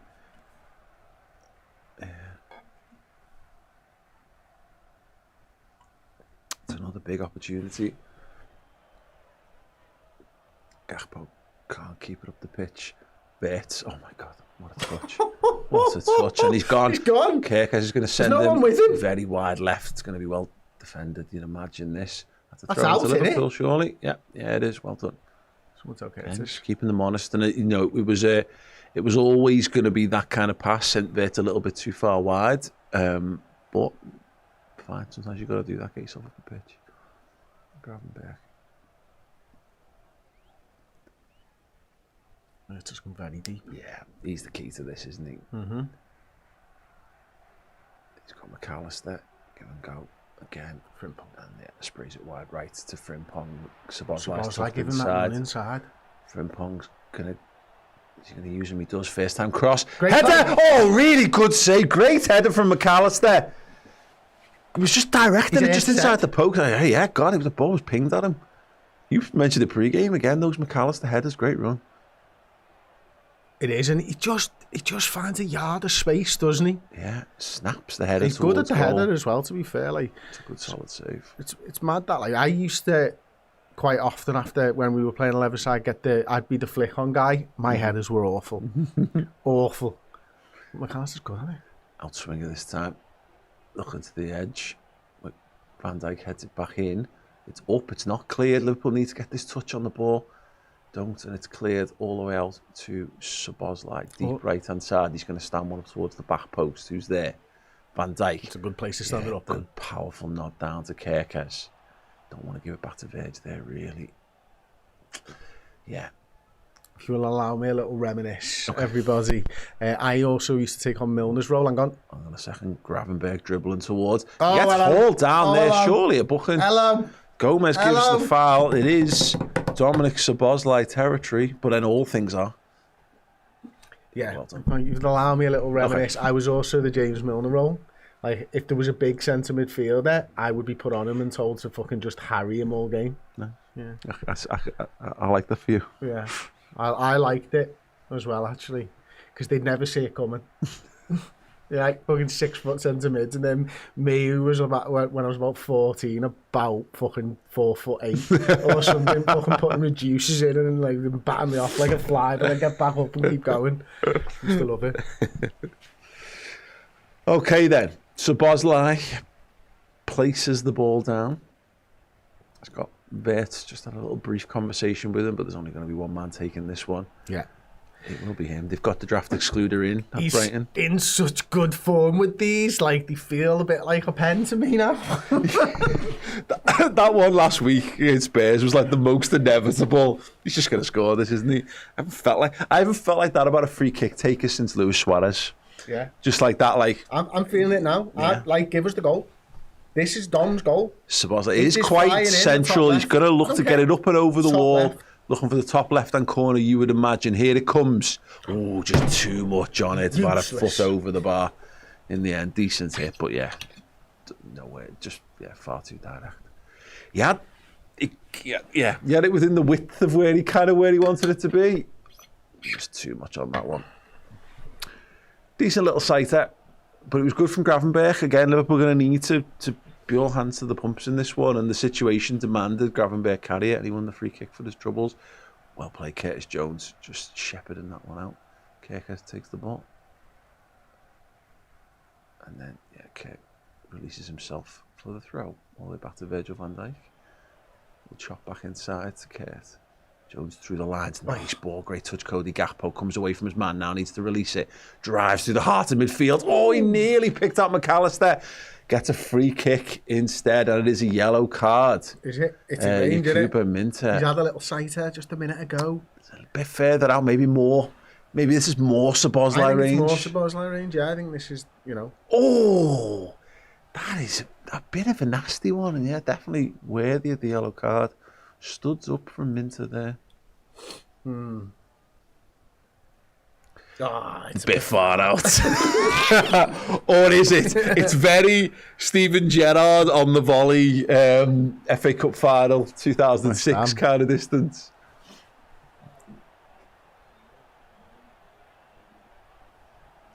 This looks like he's going to try and flood this one for Van Dijk to head across.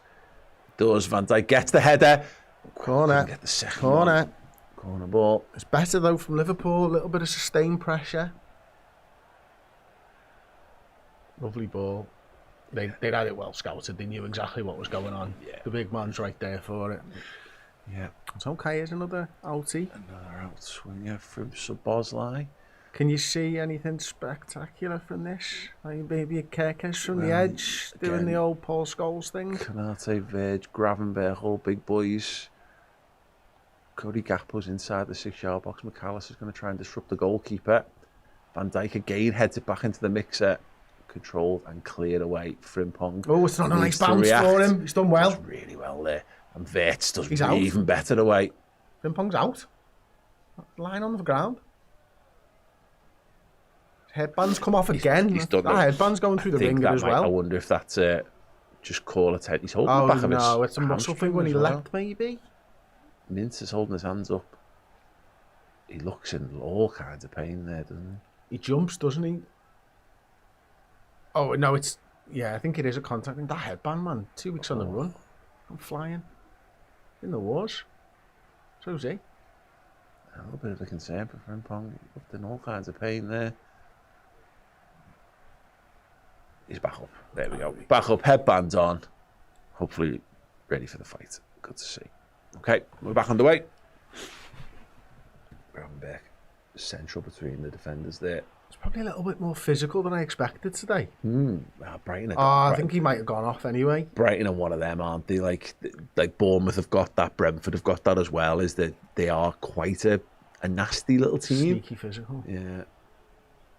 Veg with their big old switch, looking for Jeremy Frimpong. Just don't see that pass often enough anymore. It's just because, honestly, Veg makes it look so easy that you forget that it's basically impossible.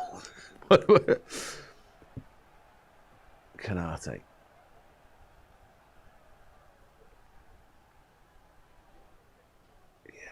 Maybe Canate just inside the Brighton half. Again, Vert's just picking up pockets of space wherever he can. Always trying to offer a pass. So Szoboszlai's dropped to be the deepest player there. Gives it to Verge. Brighton just edging up the pitch here. Trying to smother Liverpool. McAllister now gets it out to Canate. Good. Now he's got open space in front of him. Who can you pick out? Goes sideways to Ryan Gravenberch. Hands it off to McAllister.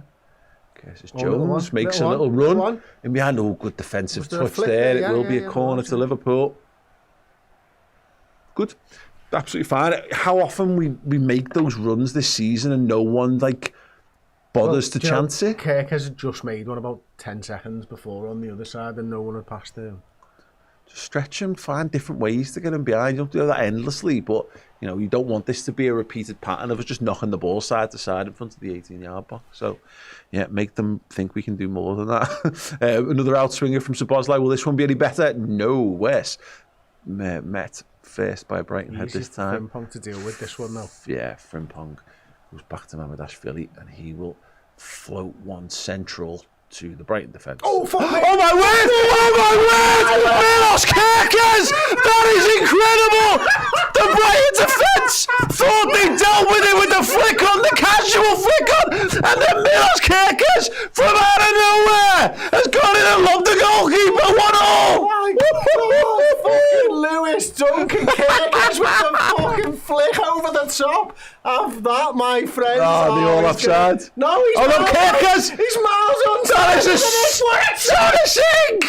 It's astonishing from Milos Kerkez! Oh, God. What a run! What a touch! What a goal! Fucking hell! Oh, you know what, Lewis Instincts, Dunk. that, innit? Oh my word! Predatory running from Milos Kerkez. He runs away like prime Fernando Torres. Wow! I did not know he had that. Raise his fist. Look at this dog just going, should have said goalie, mate. Nobody saw it coming. Oh my God. Wow. That was like a Milos Kerkez shaped RKO. Just out of nowhere. Astonishing stuff.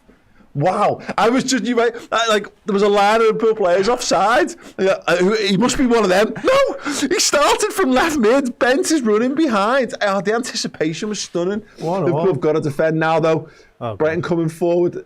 Szoboszlai's defending on the corner of the penalty area. Keep it tight. Miscontrol from Gomez. Takes the ball out to the penalty area on the right-hand side. Kerkez got defending to he's do. fucking megged himself. Yeah, somehow. That's Umegu. Come on.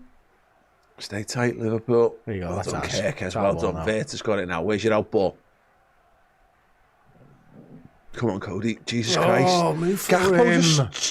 it just stopped moving. Someone's just got to run to a corner. Give him some space. Gomez batters the ball across. Vert will carry it out of the 18-yard box. Gakpo looks slow, doesn't he? He does, really does. Couldn't find Gakpo, but it does go all the way back to Verbruggen. Liverpool have a moment to breathe. My word. So what's an archetypal Liverpool goal? Just... Do we have one yet? Oh, got to switch on to this one. It's a strike from distance and it's over the bar. No. If you would allow me to reminisce for a little bit, I played quite a lot at left back as well in Sunday League, and I never did that. Never. I Never do once. love. It's one of my favourite things. I don't get, about playing outfield is that anticipation's a fun part of football for me. Of like just seeing working out what people are likely to do, and it was just from Kerkez to go. It's worth a chance, this, because it was just it was a crap long ball from Mamardashvili. It was floated. It was the defence all day long. All of our players were offside when he kicked it. Yeah, and it was just like he's just gone, you know what, try it. He's fast becoming my favourite player, Kerkez. He really is. He's nuts on all of them. Verbruggen again, inside the D of his penalty, outside his penalty area. Sends it long towards the left back area for Liverpool. Kerkez needs to switch on the goal. He needs to be on his toes there. Kerkez wants. You can see that he wants you there. He said he's just a little weird at the goalie there as he's defended that one. That is just so easily dealt with by the goalkeeper being a touch more front foot. Now I do appreciate he's not fully integrated into the side, and that will hopefully come with more experience. But right now, Mamardashvili does just stick to his line a little too much for my liking. But anyway, look, it's dealt with, and it's all the way back now with Verbruggen in the other penalty area, so no harm, no foul. Liverpool just trying to keep Brighton penned in on that, their right-hand side, our left. Miles offside him anyway. Yeah, Kerkez defends that well. He's back. Yeah, Hugo's back on the bench. You'd imagine he'll have a big ice pack on that thigh, you'd guess. The annoying thing is, he's probably all right now. Like that's the nature of it, but Yeah, it's been half an hour. Brighton have actually found their footing in this game a lot more. Getting on the ball lots more than they were in the This is a opening battle stages. between these two Yeah, pace Minter and merchants. Frimpong just eases him off that. Szoboszlai needs to keep that in play. Does. Now he needs to find a pass. Need someone to offer. There you go. Yeah, McAllister. And he gets shut out. Really, we were going nowhere. That was, again, those are the games you forget this. When you had Trent at right back, he just pulls something out of his arse and you'd be out. No, fuck off. Get That's up. the ground there. Be interested to keep an eye on Minter here. There's a red card in his future, I think, if we just play him correctly for a bit more. And honest, not saying that. He's saying it's a dive, and if it's a dive, then surely you've got to take action. It really is. He just feels a slight bit of contact from Frimpong, throws himself to the floor, and is the referee going to give him 2 yellows in the first half? Probably less likely, but yeah, one to keep an eye on. There's another one for Frimpong to defend. Hooks it clear over his head, and Liverpool in no hurry to run this one down.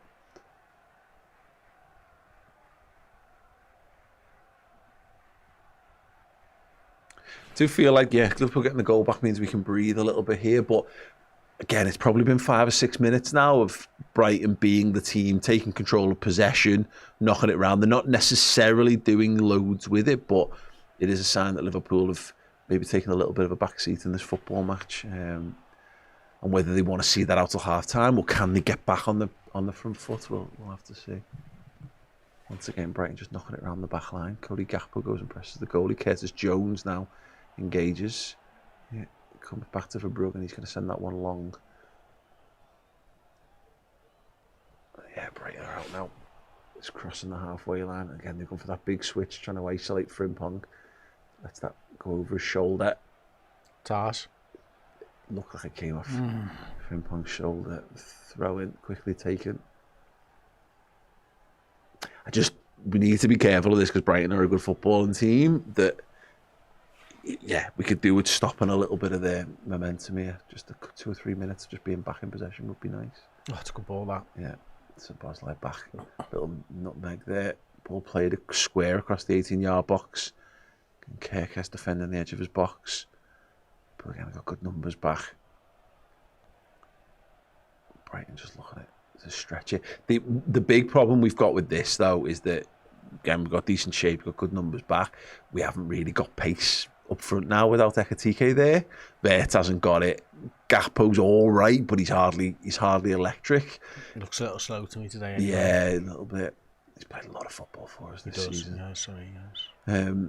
So that is our slight problem with us. I don't know if we're equipped, because what you'd like is fine, sit in for a bit of tuck, a bit of pressure if you can then go and hit them, but you're asking for close to perfection with your passing and your time and your runs if you want to do that. Frimpong back there defending. Brighton again. He got caught a little bit there because he started to shift up the field and then there was a ball straight over the top as soon as he sort of crept up the field. Ball, Liverpool hit on the volley and wide. Yeah. Had a super chat here a little bit earlier from Knocky Knock. I think it was 1-0 at the time. What is Slot doing differently to Klopp and training for us to have so many injuries and look knackered after only 60 minutes? But then I noticed that he did retract his super chat saying, "Ignore it, I was angry." I think then we'd scored. So yeah, and the thing well retracted. The thing that's worth pointing out, we had loads more injuries under Klopp, but they tended to be because we were such a high intensity team. And Klopp said it in the interview we did with them of like, paying the bill the season afterwards. You could go for a season, but often it'd fuck you for the season that followed. Whereas I think Slot's going for a lower general level of intensity, not running our legs off in training in the hope that it gives us more. But yeah, and we'll never know how much the pre-season problems, disruptions and stuff that impacted us. Be interesting if he does get another season, whether that changes anything. Bruggen snatches it. Plays it out quickly. Van Hecker carrying it forward now. McAllister goes over. Brighton looking to play off each other there. Liverpool shut the door, but then give it away. I've seen the ball for a few minutes, really, haven't we? Yeah, absolutely. You can actually see in the momentum chart this last spell. Liverpool had a spell leading up to our goal where it was Liverpool dominance, but it's been Brighton. It's been Brighton since then. I said you can see on the momentum chart, which is on my screen. Here we go. Well, yeah, it speaks to the again the way the game's kind of gone. Brighton have been competitive in it so far, but Liverpool have more than held their own. As we try and get on the front foot, and Liverpool get a throw. Well done. Cool, thank you. Oh, Slot just having a little heated discussion with the fourth official there. Mamardashvili, again, ball played back to his right foot. Terrible kick clear, and Frimpong does really well. He's done really well. Yeah, but the goal kick. He's left-footed, lads. I know. Frimpong's lost his headband again. Has he just given up on it now?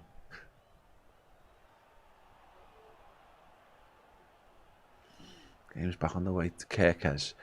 Jones rolled his man. Well, Cody Gakpo did well to drop off the front line there, but couldn't hold it.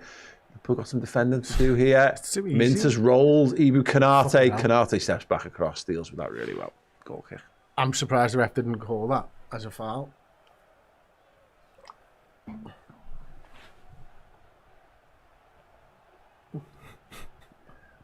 Okay, ref.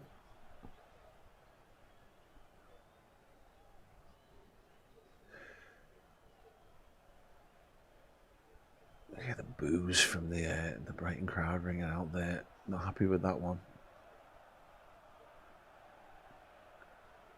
Okay, guys, just took a little knock there. He's up and running again. I think he's the kind of player who loves it, you know. Kerkez? Like, loves getting boosted. Oh, yeah. Lives for it. He's got C-trunks for legs as well. Was it Milner again by any chance? Quite possibly. Right, goal kick. Van Dijk is the one to take it, left corner of the penalty, the 6-yard box. See, I'm quite surprised about this because I thought it was mainly to do with Alisson's long kicking that we do that, but I don't think it is it? It's all just to bring them on. Virgil's closer to him. Yeah. Frimpong now, down the right-hand side. Looks for a give and go from Curtis Jones. He gets it. Can he keep it in? He does. Now back to Curtis Jones. Nice little turn. Got to find a pass now, Kurt. Plays to Konate. McAllister. Kerkez now. Gakpo's drifted left, which is fine, except for the fact that someone's got to make sure they're in the centre of the penalty area. It's Bert. It's most central at the moment. Gakpo fights, does really well there. That's great play. Gravenberch now. Oh, come on, mate. Release it. Frimpong's there. Fuck's sake. And again, you didn't need to go to Jones. You could have gone straight to Frimpong and saved the job. Frimpong, he's got 2 men ahead of him. Jones now. Give it quick. Got to move it more quickly. Everyone's just taking an extra beat on the ball when they don't need to. Kerkez, Szoboszlai, McAllister. That's nice. Curtis Jones finds Frimpong. Frimpong dancing, goes past his man, gets tripped, gets to the byline, how's he cross? Oh, wow. Dunk is... What's he doing? I don't know, but if you could find Kerkez again, that would be helpful. He nearly chested it into the bottom corner. He's trying to pass it back to the keeper. Yeah. It's also a good save out of the goalie there. It's not brave. Going in. The keeper's got... There's no reason for the goalkeeper to do that, really, is there? But it is a corner. Shaky from Dunk. It's another outswinger incoming from Dominic Szoboszlai, right-hand side. These haven't been great from Liverpool so far. This would be a perfect time to score, though. If we could, that would be great. They're just licking his lips in anticipation of this one. Curtis tried the flick on, didn't quite work out. Pong of it. Hooked clear by Brighton. Liverpool throwing. Yeah, Milner just deals with that, doesn't he? Curtis Jones going, where's your pass? Again, just needs it. Touch. Great touch from Gravenberch. Cuts inside. Tries to find goal. Virgil van Dijk heads it back across goal. Chance the goalkeeper. Konate. No, Verbruggen takes it. That'd be wild seeing Virgil assist Konate, wouldn't it? Yeah, like the vintage Robbo Robbo to Trent. Yeah, he's onside. It's a mad little ball, that one, it by Gravenberch. Drills it into him. First time head across, and it would have been some goal. Oh, Liverpool trying to beat them, pressed it. I just missed it. He slid in. I thought if he'd stayed on his feet, yeah, he might could have just it. walked off with it. Yeah, just causing Brighton issues with the being front-footed here in the press. Who's the pass to? Oh wow, it was the left back. Oh yeah, I think it looked like it was just out of step. If he'd been on the other foot, his right foot would have been available. But his last step, he's on his right foot, which is the one he needed to control it. Unlucky, really unlucky. But yeah, what I was going to say is, and Gravenberch was a good example of that. Actually, just needs to take a bit more ownership, just be a bit faster, be a bit more brave, be a bit more front-footed. Yeah, this game's here for us. Van Dijk. It's an example of what I wanted, and not best execution. Oh no! Don't look left. Oh, fucking hell! Did he call foul there? Yeah. They were in a very good position. They had someone completely free in space on the left-hand side. Card for Canate.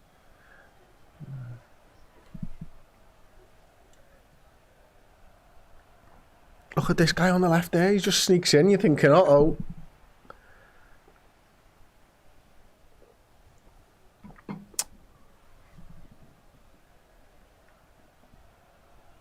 So yeah, Canate joins Jakuba Minter in the book.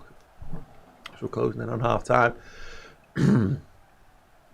Yeah, I'd just like to see Curtis Jones and Szoboszlai just be a little bit more, just aggressive in their passing. Just try and force a couple of things. 5 minutes is that? Yeah, 5 minutes injury time there will be, of course, after the injury to you can see that guy. He's really regretting their lack of sunblock there, isn't he? Jesus.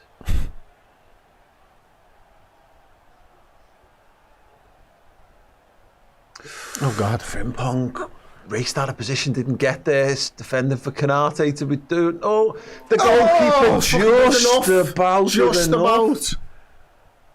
Sprawled there to knock the cross away.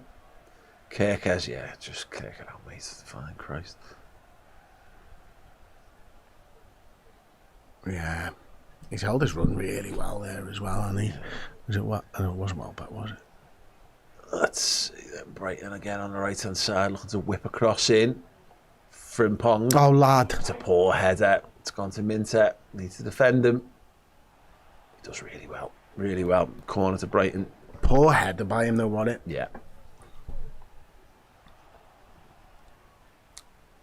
He does well there because it's a deflection, isn't it? Yeah. It's good that from Mamadashvili. If you can get a touch on that and clear the 18-yard box, you've done your job by hook or by crook there. Brighton corner. Liverpool have looked a little susceptible to crosses in this game so far. Still plenty of time on the clock before half-time as well. It's going to be an in-swinger. Can ask a lot of the goalkeeper here who has looked not 100% assured so far. And again, Liverpool's defence haven't totally watertight either. Dunk's got his hands in the air. He's going to be the one looking for it. Centre of the 6-yard box. Hold on. Like heads it away, only to the edge of the 18. Shot fired back in. Oh! Deflected, and Szoboszlai will hammer that one clear. Wirtz. Oh! Florian Wirtz up against James Milner. Fuck off, Milner. I love him, you know. We need that. That's what we need. Yeah. Someone who's just a bit horrible. Yeah. Just a bit more twat in our team would be great. It is mad, isn't it? Because I know obviously Milner. It's been a few years now since he's left, isn't it? And he's not like he's played hundreds of games in that time. But you look at some players sometimes, and again you see Jordan Henderson still doing it in the Premier League. Both of them would have added something to squads Liverpool have had over the last few seasons. Although, you know, I'm not displeased with Van Dijk ending up as the captain. Here's one for Frimpong. Using his pace again, gets the byline, cuts back, finds the pass, hammered the cross. Oh, Curtis Jones fell over in the penalty area. It's a poor touch. Wirtz will gather it. Still in the box, shoots. Taming into the goalkeeper's hands. You're hoping for a spell out really there, aren't you? If it's a bit more powerful. Yeah, and I think he's just kind of shocked because there was really, he was hoping, just nothing else around. don't think he particularly wanted to shoot, but eventually was like, "Oh, go on, I'll do that because there's nothing else to do." Me, Canate heads away, Frimpong Up in the air. again, bit of a 50p head once again. Gets bundled to the ground. Fucking railroaded. Did he get stood on? He got ran through, Paul. Liverpool asking the questions. It is again Minter, who's already in the book. It was Frimpong, hopefully he's not hurt. And if he's not, he's doing his job here. It was like something out of got his Austin ankle. Powers, you know, where they fucking roll over him. I think he got his ankle stood on there by Minter. Not a nice one. That headband has seen the world today, hasn't it? God. Liverpool go for the big old switch. Kerkez. Oh, he brought it down, but it was just a little bit ragged to touch, and Brighton can clear it. Can you Liverpool get can it to a recover red it. shirt? McAllister. It's been hurt. Oh. Another one. And who is it? I mean, is it our Hard to mate? guess. No, I don't think it is. Gomez.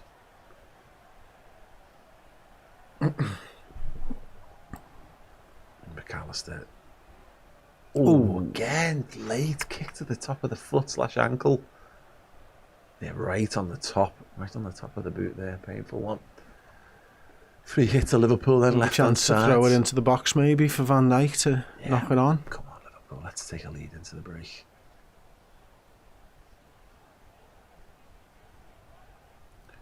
McAllister hobbles away. That's standard McAllister look, that isn't it? Yeah, I know. Flushed in the face, sweaty and slightly pained. Having won a yellow card, or occasionally, quite often in most games, picked up on himself. Szoboszlai with the free kick then, we've got all our big boys. Kanate's the one who's more towards the back post. Virgil van Dijk more towards the heart of the penalty area. They've looked for that. Doesn't have the legs. It's out of play, and it is half time. So there we go. Well, I was just looking at McAllister then when he was walking off, thinking, this kid deserves a better team.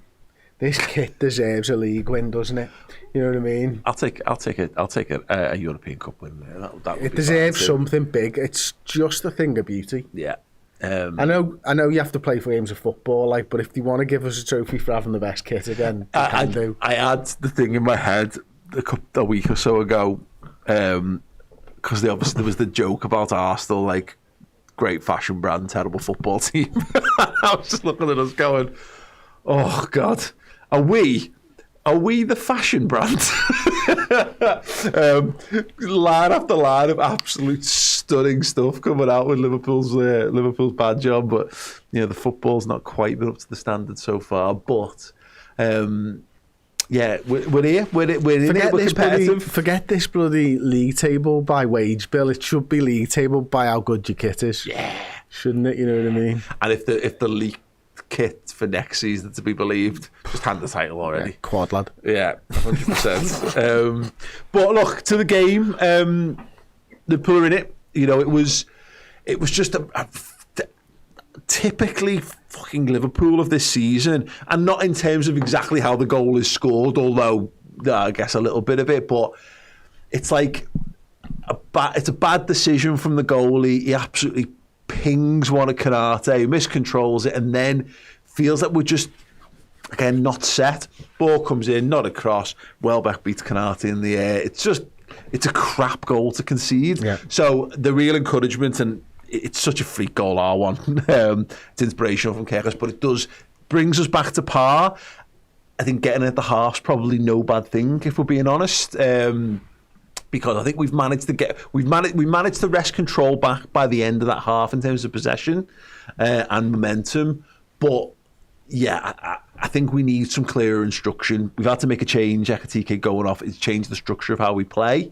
This game is very much here for us to take. Yeah, absolutely. I thought Liverpool started really well, actually. I thought we were getting into their area. We were getting some shots off. The link-up play between Wirtz and Gakpo was looking pretty good and stuff. And then I think that goal knocked us back for a little bit. We hadn't sort of fought our way into the game, started to take control, score the goal, and then we sort of lose the ball for a bit, don't we, until maybe the last couple of minutes where we started to sort of arrest that slide.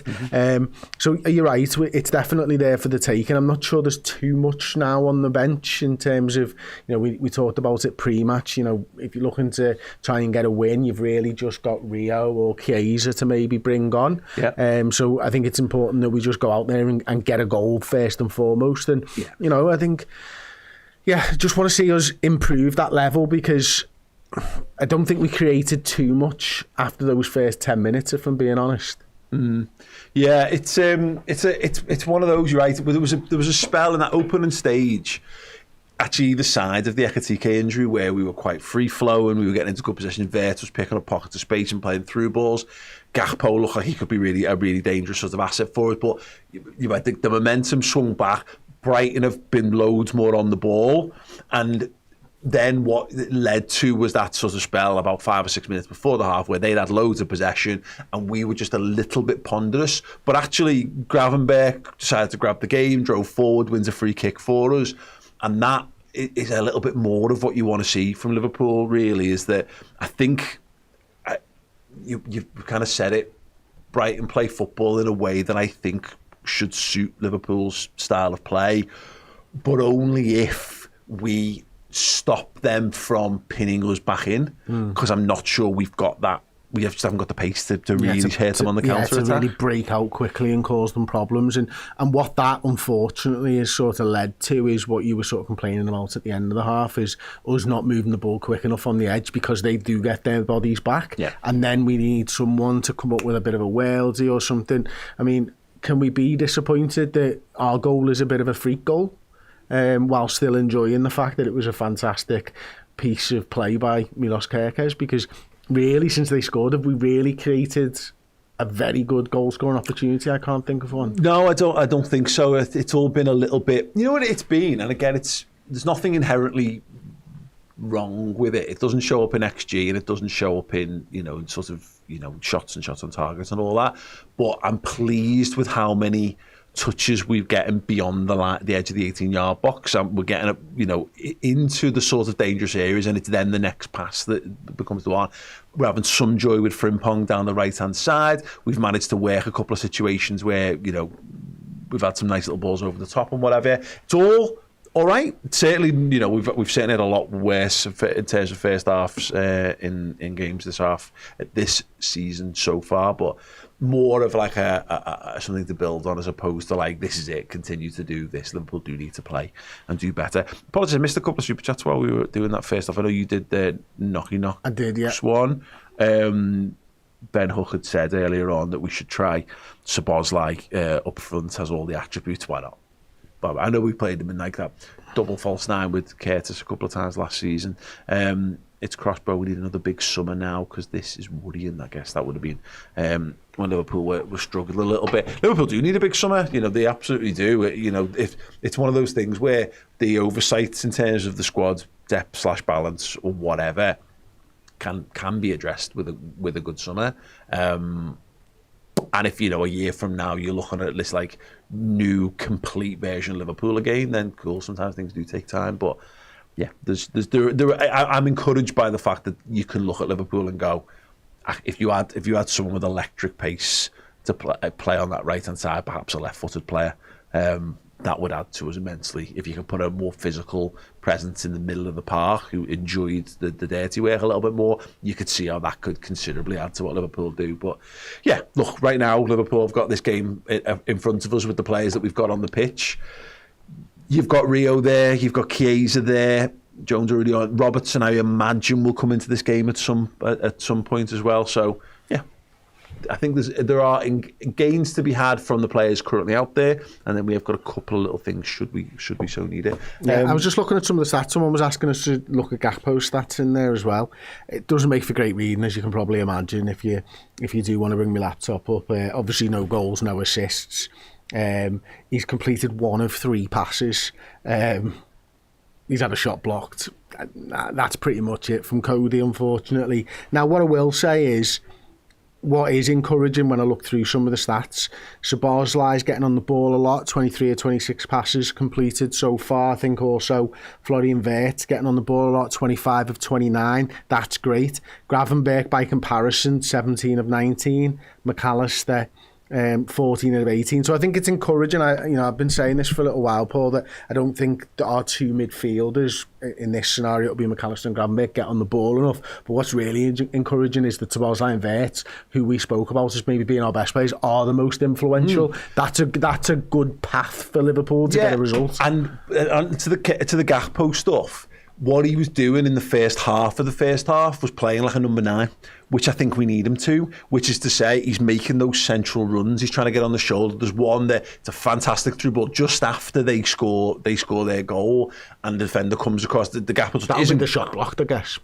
Yeah, probably. But they're the things that don't look great in the stats, but actually it's the function that he's performing. We need to get back to a little bit more of that. I don't particularly want to see him drifting off to the left-hand side.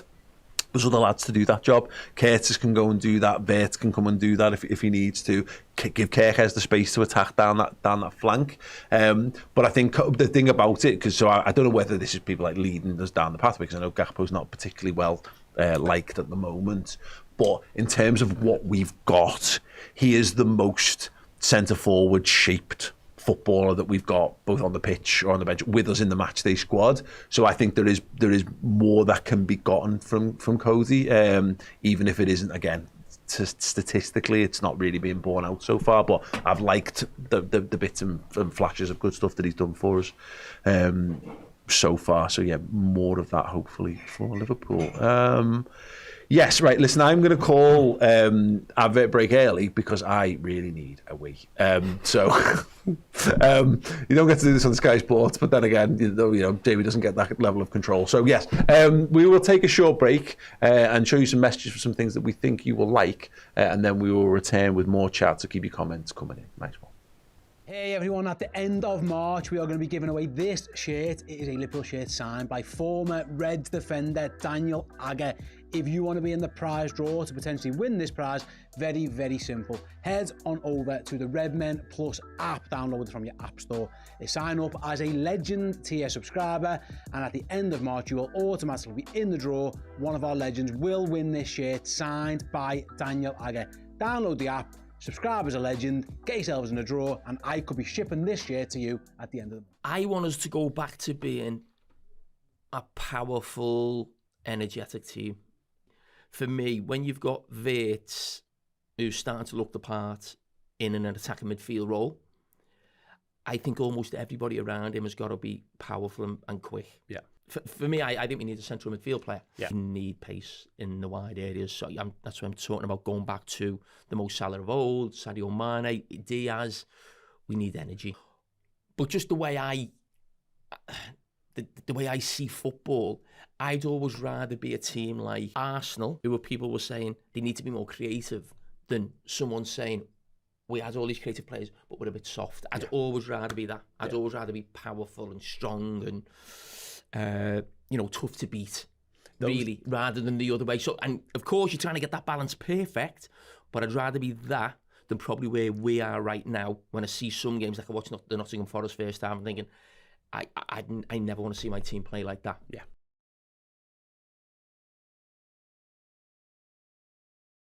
Hey everyone, if you're looking for some distraction from the football and you like a bit of time travel goodness in your life, then I have 2 books for you. One of them is by me. It is The Eternal Flame. Yes, the boy. It is a superhero story set in a World War II theme about a boy who swaps lives with a forgotten World War II super soldier, the eponymous Eternal Flame. And on the other hand, there's this, The Man Who Stole the World Cup, written by my dad, John Machin of Redmen TV fame. It is about a bunch of kids who travel back from 1980s Liverpool into the past, pulled into the conspiracy theory to steal the Jules Rimet World Cup trophy. This one is a bit more suitable for a slightly younger audience. This one is much more aimed towards teens and older. This one, if you want to read something as a bedtime story to your kids. This one, if you like things like Buffy the Vampire Slayer, Smallville and the OC. This one is for you. Both are available at machpublishing.com. Signed editions are available, and they're both available in physical editions in a physical book bookstore. That is Pritchard's Bookshop in Crosby in Liverpool. So plenty of ways to fill your boots, keep yourself entertained, aside, of course, from the mic. Excellent, nice one, gents. Right, before we go, we have got something very, very exciting to announce. Chris, would you like to tease what is coming next? Yes, we have got something so exciting, something that's going to take Red Men TV and our content to the next level. We are so incredibly excited for this. Yes, it is something that you have been asking for over 11 years.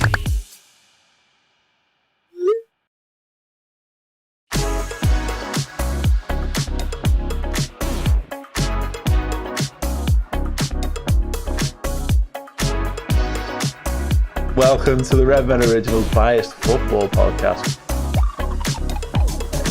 It is the deep dive. I'm joined by the man, the legend. It is the Chloe and Abby show. It's JNO Inside Time. Our survey said...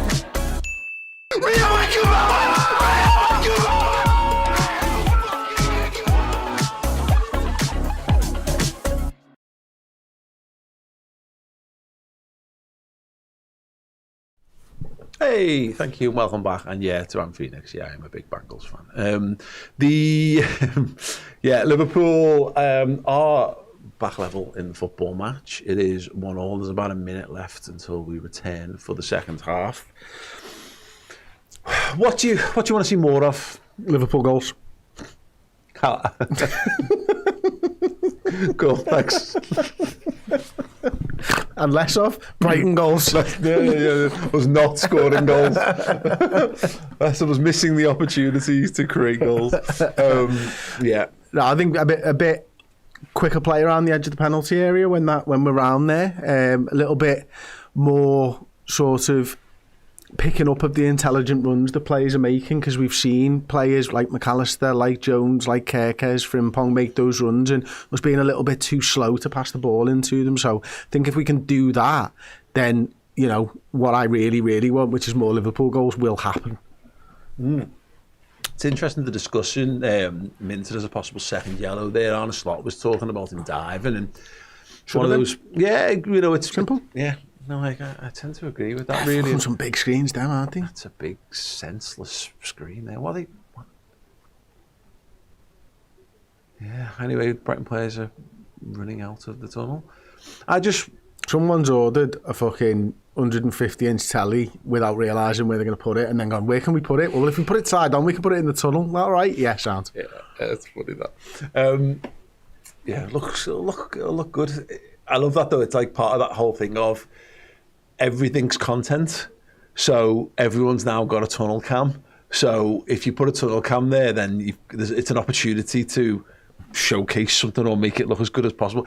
That the tunnel that used to lead out at Anfield in the old main stand was like the width of this, and it was like a turnstile, going through a turnstile width. Honestly, like shoulder to shoulder down these grotty stairs and up and out.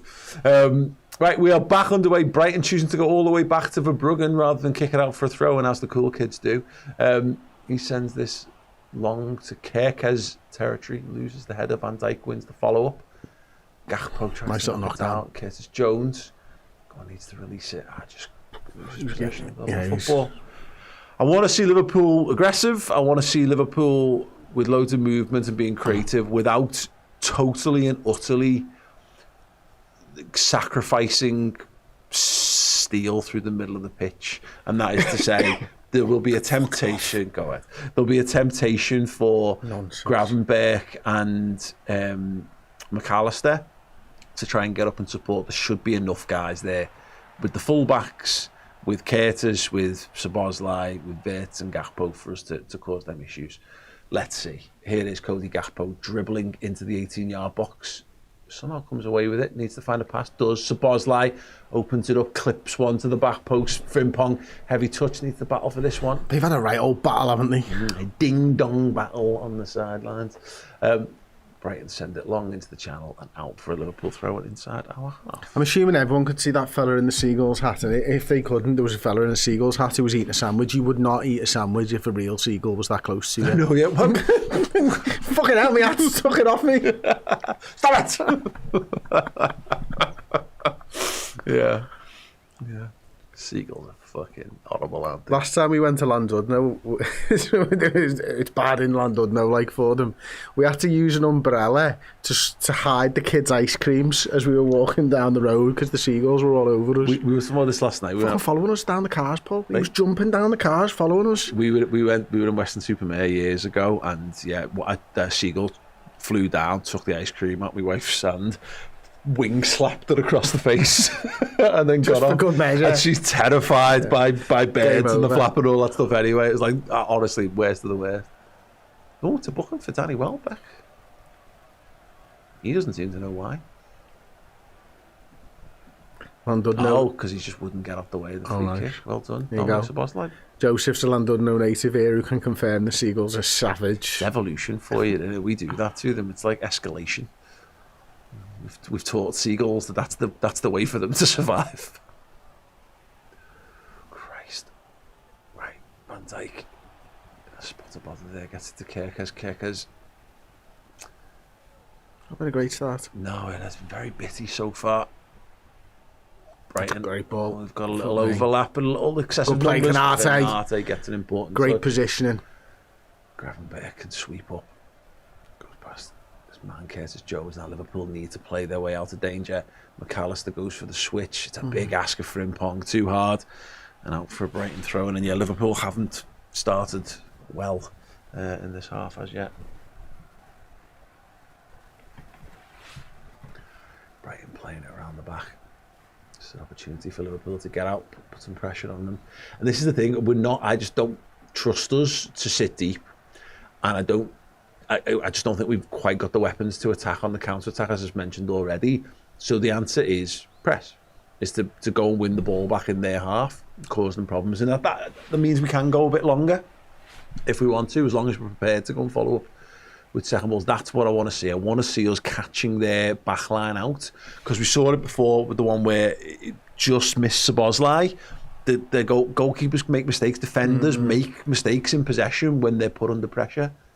It's a great ball. Lovely ball. Frimpong just couldn't quite get on the edge of Szoboszlai, stab forward, and it is back with Verbruggen again. McAllister just edging forward now. Liverpool just trying to cut off the pass angles, make him go long, which he does. Szoboszlai's back in the right back position. Minter does really well there. Brighton have got the ball, left hand side. Minter tries the first time ball straight to McAllister, and he goes quick over the top. Can you? Florian Wirtz Wow, you pulls can. it down. Past one, but he needs someone to pass the ball to. I just couldn't force it through the gap to Cody Gakpo. It's what you were saying before, though, isn't it? It's just he's not got breakaway speed, so he touches it, brings it down, and he unfortunately has to wait for somebody. Yeah, somebody. And again, then you're supporting players. I guess Szoboszlai was probably a little too deep there. The fullbacks are probably still back from because we tried to move it so quickly. Our pace is all on the wrong end of the pitch. And then you were left with Wirtz having to hold it up, waiting for Gakpo, and then, yeah. Again, I said everything needs to be perfect if you've not got pace. I'm starting to think the winner of this Minter Frimpong battle, whoever wins that battle might win the game. It's interesting. So there's defo a second yellow on the card to Minter if they just play the cards right with this one. Gakpo's drifted again. And the ref plays his Go cards with right this Wirtz. time. Back into Cody Gakpo into the box somehow. Was eventually dispossessed. Brighton come away. Van Dijk, good front foot defending there. Excellent. Kerkers. It's very congested. Little chip over the top for Gakpo. Keeps it in. It was a great ball by Kerkers because he had that sort of little backspin on it that slowed it up for Gakpo. Well done, Liverpool. This is better. We're in Brighton's half and we're keeping them there. Wirtz need to find a pass here as he dances past another man. Inside now with Curtis Jones. It was a brave pass. It was the right kind of pass we want to look for, but actually it ended up somewhere between Wirtz and Gakpo, and it will run through and go for a goal kick. But yeah, don't hate the idea. See the away faithful in full voice there. Good to see.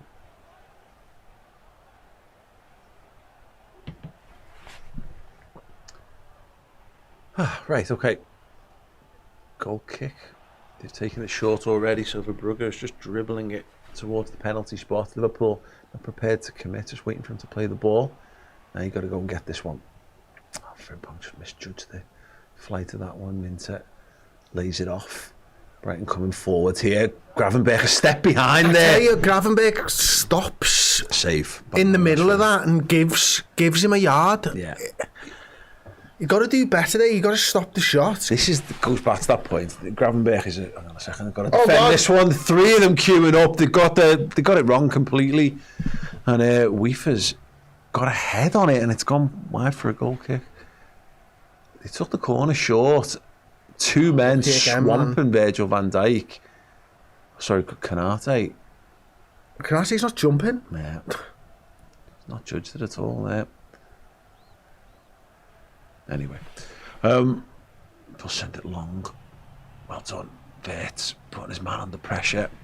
Curtis Jones goes to the left-hand side. Liverpool got 4 men in their half. The game for Bruggen goes long, hard, and too hard, and a goal kick to Liverpool.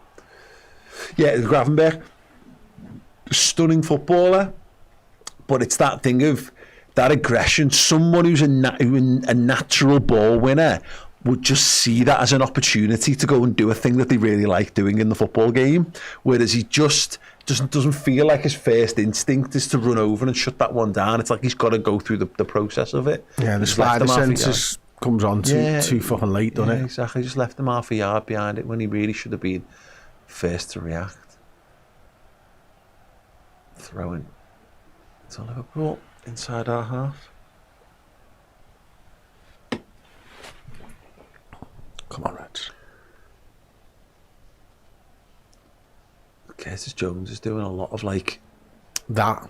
defensive, sitting much deeper than Kirk is at times. That's a twat of a pass, that. Virgil as well. Here come Brighton. Balling behind. Yeah, Van Dijk shuts that one down. Szoboszlai. Wake up! He got lucky there. He was fouled, I know. but he was clearly looking for Canate to take the pass on. And I mean, Canate's probably thinking, mate, kick it away. You know, all I'm going to do is kick it away, so maybe you could have just done that. But anyway, Liverpool do get the free kick.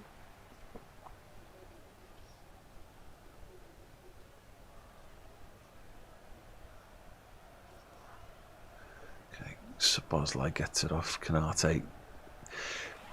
We're not building out very well, are we? No. We never do. Line now. There's one over the top. Tell you what, if that was a bit more central, we were in. We just couldn't bring that down, and once again, there you offside as well. That explains a lot, to be fair.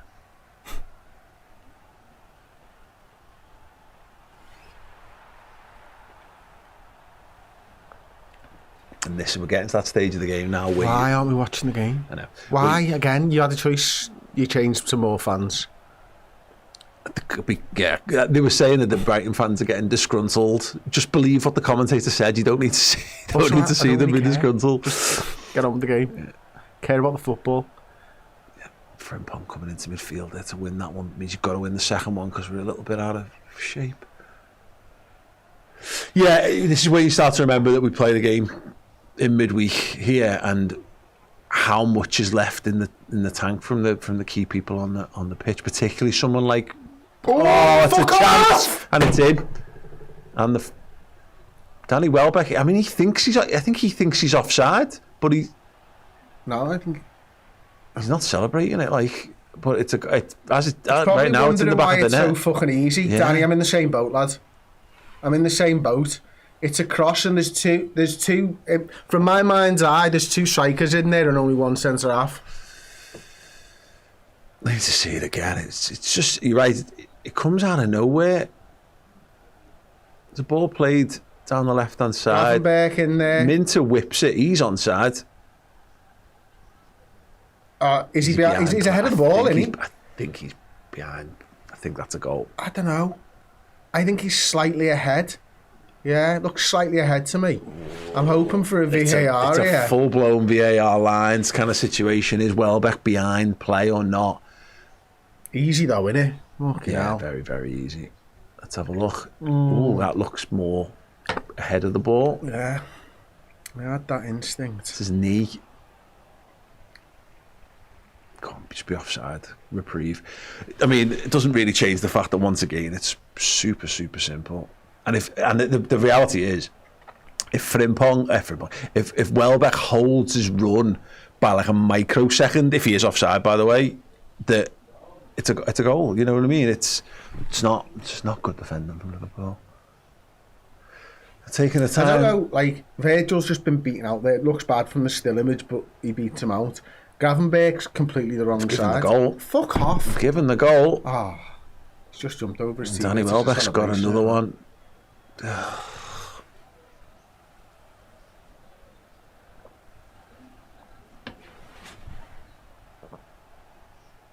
The more I see it, the more he looks off. Yeah, I'd like to have seen the lines, if I'm being honest.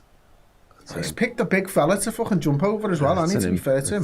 It's an impressive feat of athleticism. If I had a fucking gobstopper now, I'd throw it into that fella's mouth. Oh, that kid, I want to see that kid actually crying by the end of this game. Come on, Liverpool. Right. Come on, Liverpool. A small Brighton fan, tears, please. Kerkez kicks it across. We've not been good this half.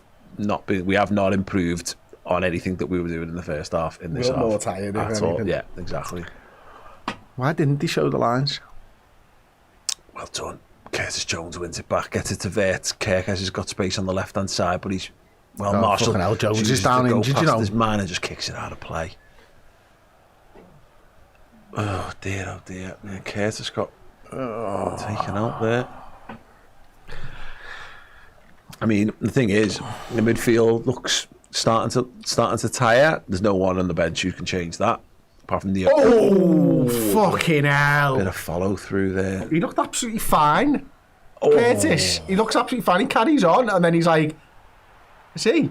Yeah.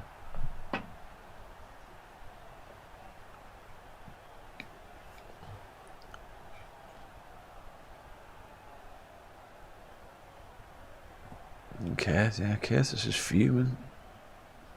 Do you know, like, I know it's not a big thing and all that, like, but the amount of these injuries where players are showing cuts on the legs and stuff now, and it's just like, well, if you wore shin pads, right, we could be okay here. There's the lines. There you go. Yeah. It's his arm that's offside. It's so close, that, isn't it? I mean... Anyway, it was given. Free kick to Brighton. Blur, Liverpool, blur.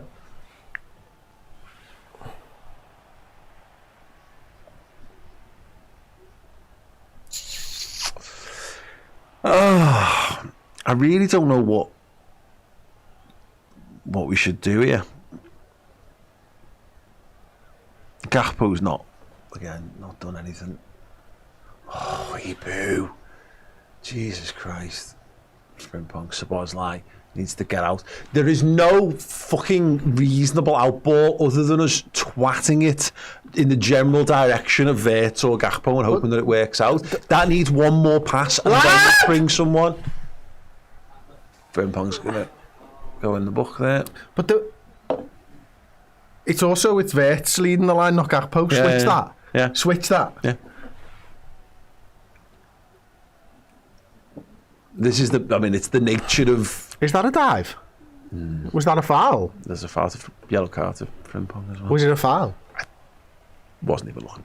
The looked like a foul to me. They're going to have to do something. Yeah, Rio's going to come on. And he has to really... The problem with this formation is that it's fine when you're in possession and you are trying to be front foot and make things happen. But if we're playing out...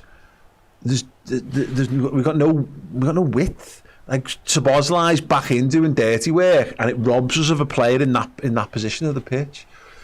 Ugh. So it looked like Kaiser and Rio were the ones to be brought on. Gakpo will have to come off. Gakpo, and I was thinking, I wonder whether Jones's injury might mean that he's gone and Vert goes back to where he was. It's also Vert is only just coming back. Frimpong's only just coming back. Both of them will have to come off just to, but that be protected, you know. But we have got to, yeah, absolutely. We've got to win this game. Well, he's got to not lose it.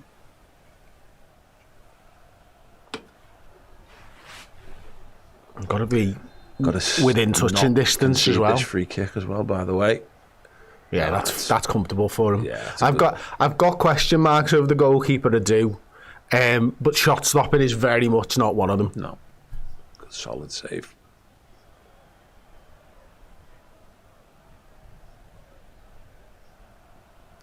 Good strong wrist, as they say. Brighton throwing right hand side. Got half an hour of football here, and need to show something from Liverpool that says that we're capable. There's been none of it, nothing in this half at all. Gakpo cuts inside, and again, now release. Oh, he has done that. He's released Frimpong. Goalkeeper judges that really, really well. Verbruggen now, come on, second ball. That's not it. There, mate. It's not it, Szoboszlai. That's it. Good pressure. Right, Rio's going to come on. Yeah.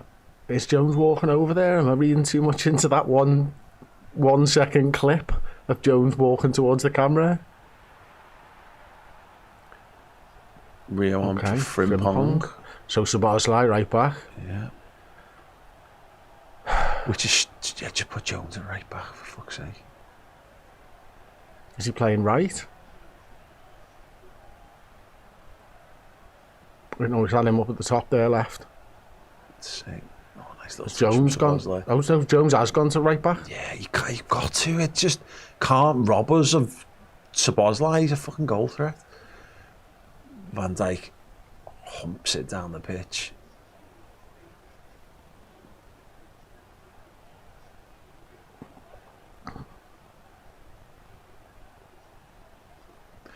Got to not lose this one, Liverpool. Come on. Jones. Yeah, dribbling into the middle of the pitch. That's good. Is this 4-2-3-1 now? Let's have a look. You think Szoboszlai on the right, Rio on the left, yeah. Gakpo and Wirtz? Yeah. Yeah, that makes sense. Oh, that's a great ball. And that's where you want Wirtz. Tries to find the run of Jones. Curtis Jones with the curl. Good save. That's better. Better already. Exactly what I said 2 minutes ago. Give us something. Show us some signs of life, Liverpool. And they have done good save. It was. And yeah, it comes from finding Florian Wirtz in that pocket, that number 10 position that he's really good at and we bought him for. Yep. And then Curtis Jones does what he did a couple of weeks ago and just tries to pass the ball and left-footed, which I'm all okay with. Yeah, just get into the box. It's good because the Gakpo ball just wasn't quite on, so Curtis just arrived. Come on, captain. Right, come on, Liverpool. Do it again. Oh, he didn't like that. Oh, punched it, sliced his punch, corner. He didn't like that, did he? Maybe we should have been playing in swingers because he didn't look comfortable. I got that one wrong. The goalie, he's not under pressure at all. It's McAllister who would have got it if he doesn't get a touch on it. Szoboszlai, no quarter given to that cone. No. He's left it upended. Outswinger this time. Do we have any left? Kerkers is probably our only left-footed player on the pitch, right? That's an issue. Szoboszlai. Oh, it's a free header. Alexis McAllister got up and he's put it wide. Is he just wide of the... Yeah. Yeah, he's just gone drifted, too near hasn't he? post, hasn't he? It's awful, that. Yeah. It's awful. The gap, I know Konate rolls over there, but you want a right winger or right midfielder covering that gap because you don't want Konate 30 yards away from you, fucking other centre half, and Gravenberch just drifting and following someone back. Because why is Gravenberch on Welbeck? Yeah. Okay. Oh God, we need to remember he's left-footed. Honestly. It changes everything. It's mental. Wirtz. Wow, he's going to go He's chase put a shift in, has Wirtz. He really has. Rio. Too easy. Look at the gaps now. We're tiring. Cut out from Kerkers. Wirtz. Yeah. Oh, you need to select one on Milner there, Florian. Back with the Brighton back line. Oh, why are we so rubbish? Yeah. I said this plenty of times. The season reminds me so much of 04-05, apart from the fact that we've got loads more good players than that, and of course our fucking reigning Premier League champions, whereas we were just not quite at that level at that time. Oh. And the thing of it as well, if it is that Brighton are a footballing team, you know, and I know, so, yeah, that's the new T-shirt.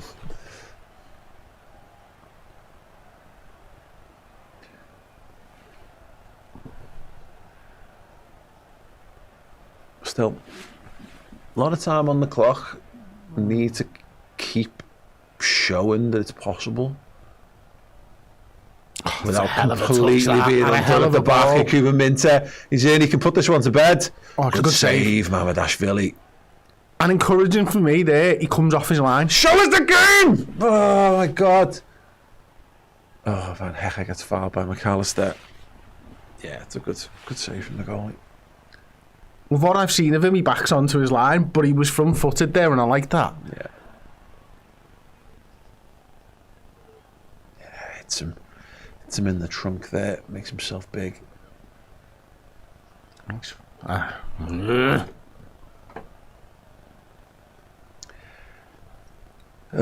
dear. Ooh, Fabian Herzl's in the book. Cool. So Robertson, Leone, Chiesa, Gomez. It's not great, is it? No. And I don't think we've given Rio the ball yet. Nope. Fucking hell, lads. Canate, wake up! It was wild how easy it was to play. I mean, it's a long ball, and Liverpool are all over the place. And Rio and Gamo, there's his touch, basically playing left wing back for us. Cool. Kerkez back to Mamardashvili. Puts it back over that side to Brighton. It's funny that because Kerkez gives it back to the goalie and then tells him to go the other way. It's like, yeah, mate, but again, he'd have to open his body up and put it onto his fucking bum foot to build in order to do it. Right, if we could maybe play a little bit in their half. Yeah, it's worth a go, Chris. I think it's the road to scoring a goal. Well travelled. Good ball. McAllister's made a good run. Needs to find a pass. Does well. Gakpo. Come on, who can you get it to? You can get it to Curtis Jones. Come on, next pass. That's it. It's a shit pass. It is a shit pass. Too much work for McAllister to do from that one. Fucking hell. And Brighton go direct again. This is it. It's just dead easy. They've got that out ball to Minter all day long. Canate. That's good defending. Well done.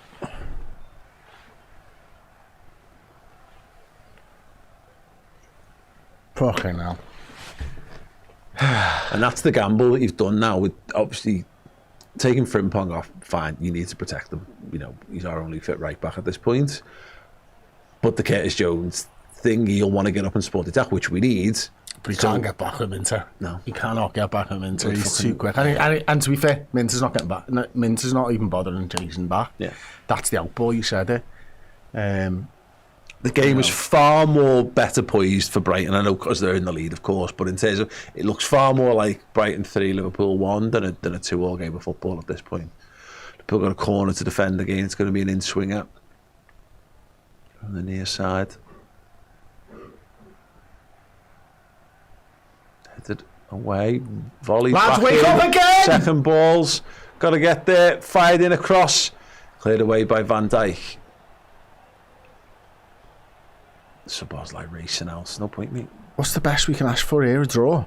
Yeah. But again, zero evidence that it's even remotely on the cards.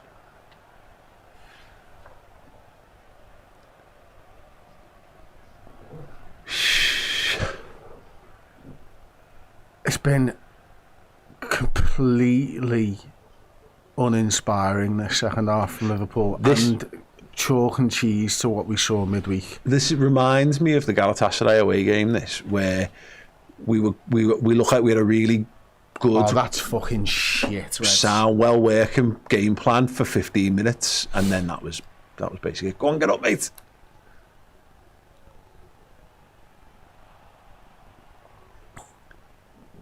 I mean, Minter is strolling on the ball in our half.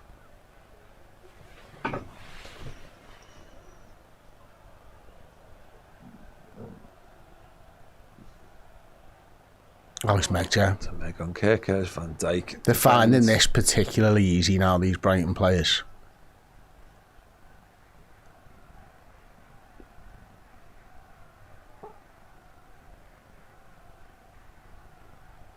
Kirkers buys the throw. It's tough, that, because we can't go long. That's not working. No. It's not really working playing out from the back either. And we haven't got the energy to press, by the looks of it, either. We definitely don't have the energy to press, you're right. And Matoma's coming on. Oh. Fucking hell, lads. That is fucking pathetic. That's me out of a bunker in golf, that shite.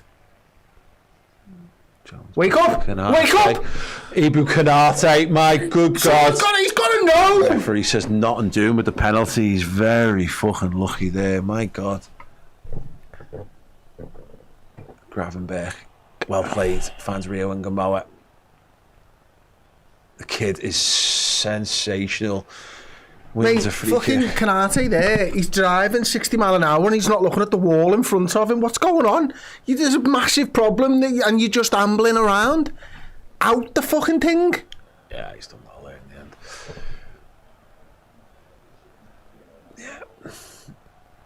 Yeah. Ibu got away with one there. McAllister now. Gravenberch just gets it to bits. Kirkers has got it now, and Gamoa will knock and run, gets a throw in. Takes it quickly himself.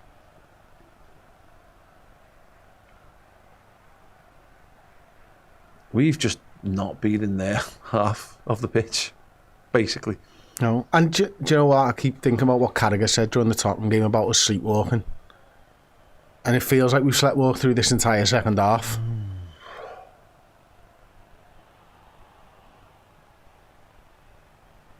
I don't know what the instruction was at half time that was like, here's the thing that you don't, you know what I mean? Like, here's how you improve. Oh, fucking Kirkers has just gone down, non-contact. Oh, he's up. Yeah, It must have been a slip. Yeah. He's gone down again.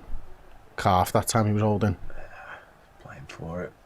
Oh, Canate. Canate gets under it. Curtis does well and passes it to him. Right, come on, Ibu, just find a red shirt.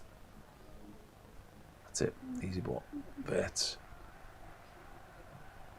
Who? Kaiser, did he say? I didn't hear. Probably. It's got to be Kaiser, hasn't it? But Problem is, it'll have to be for Gakpo, you'd guess. well, he's not done anything. Gamoa's done his man. Cody, get in the box! Just not have the instincts to get in the box. Well, that's got to be our game plan from here on in. Give the ball to Rio and see if he can make something happen. Okay, let's see who Kaiser's coming on for. It's got to be Gakpo, surely. He's done He's nothing. got to go for He's it, though, done hasn't he, though? nothing. It's like Verts it'll be. is the only other one, but he's worked hard at least. To win the fucking game.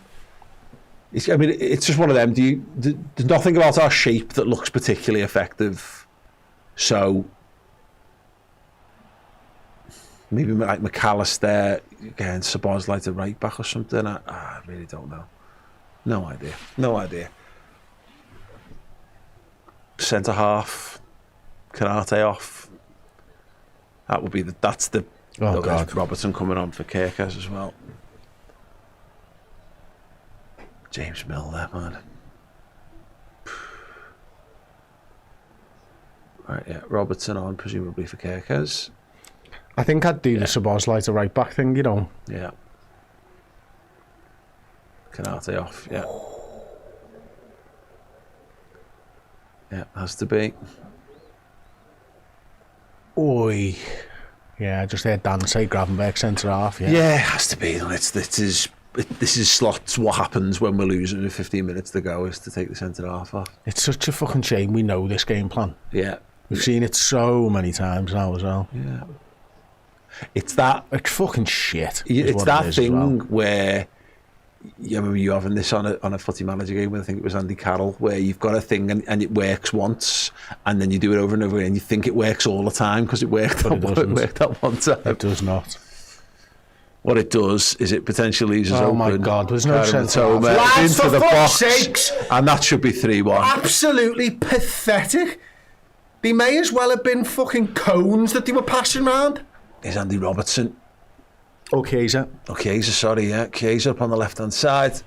Cross blocked. There's a bit of something. It should just be a goal. The guy had a completely unencumbered shot inside the 16-yard box and flicked it backwards. Just missed it, yeah, missed it. Oh, man, wow. How have we not got possession of the footy anymore? Oh, far from fuck off. There's nothing there, mate. That is not a foul by Gakpo. That might be by Virgil. Look at him. It's our defending. I mean, what are we doing? No. Wow. That's totally unmarked. Matoma's fucking brilliant, and you just know what's going to happen. He's good when he's got defenders trying to get the ball as well. But these aren't even trying. Yeah.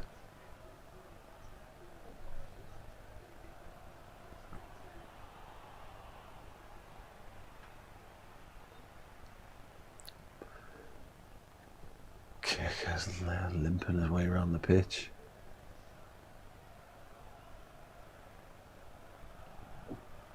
Matoma into midfield, Szoboszlai fouls him. And gets booked. Cool. Good Lord. When's the next Champions League game? Not soon enough.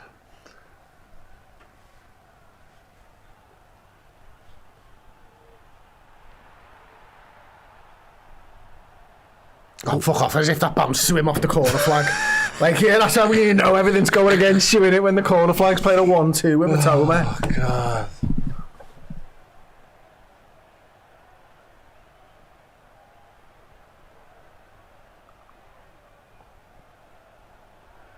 Curtis Jones. He's got no passes, nobody to play football with, and I know people are fucking dead down on Salah, but this is another one thing you've got with Salah is he stays on the pitch all the time because he's dead fit, and he always wants you to pass the ball to him. Yeah, Rio and Gamo's over on the right hand side. You need to find a way to work him into possession of the ball in the final third, but you know we haven't barely got into their half anyway, so all the best. So we 4-3-3 again now with Szoboszlai at the base of the midfield. Well done, Florian. Yeah, big switch from Wirtz. Gakpo to the left. Yeah, I was on the left hand side. I tell you what, you might be best just clubbing him with that big hand of yours. Robertson with a deep cross, too deep, goal kick. Yeah, rubbish. Not a great cross.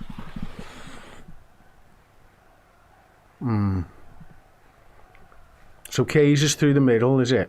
Gakpo left, Rio right, McAllister and Wirtz together, and Szoboszlai at the base, I think. Exeter's for sale. Oh, man. Well done, McAllister. Throw it. Takes it quick.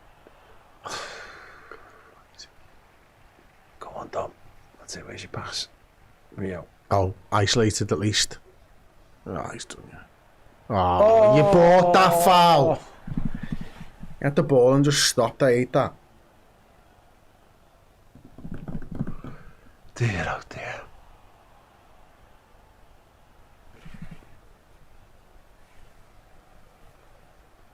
What was the second half plan? If the plan was to spend most of it in our half, unable to string more than 3 passes together, whilst being simultaneously completely and utterly open by really straight passes into our 18-yard box, then my God, Smashed that. we have fucking smashed it. Straight off the train.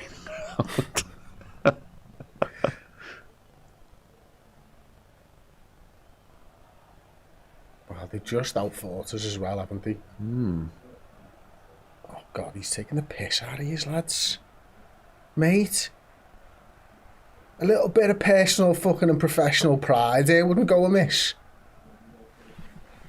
He's making you look fucking stupid.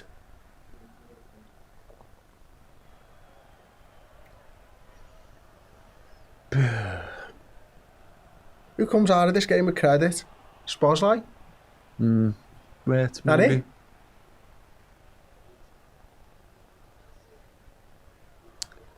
Kickers.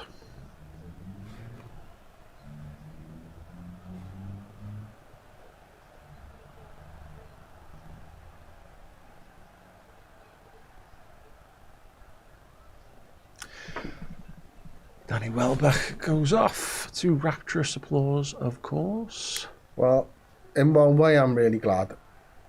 Just because I can't be arsed with him scoring at it.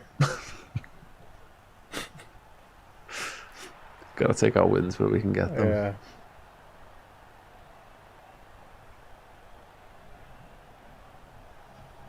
I really hope that there's someone, an executive at HBO Max, that goes, TNT's coming to our app. Why the fuck have we got the score in the bottom left-hand corner of the screen? Let's change that. That'd be nice. Ooh. I mean, talk about buying a foul, he literally just jumped on the floor. Okay, Liverpool have a free kick in the right back position. Cool. Gravenberch leaves it for the goalie.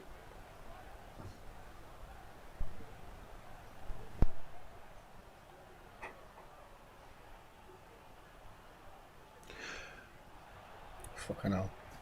Wow, what's the plan, lads? How are you getting out? That's all right, actually. Nice. Yeah, cool. Gakpo's drifted to the right now. Chiesa through the middle. Jones will take the throw, and look at us in Brighton town. Oh, never mind. Right, Bert to Van Dijk. Sends it all the way over to Rio Ingemauer. Stands his man up, gets past him, gets to the byline. It's a heavy touch, but he cuts it back. Chiesa! Oh, that was a twat of a touch from Federico Chiesa. Is Chiesa saying that was... Is he saying the four corner? touches that he managed to do in the space of one touch that kicked it out was... Okay, fine. I don't think he was really expecting Rio to be able to keep that in. No, well, that's poor, really, isn't it? It is poor. So was the game plan, and that's his fault.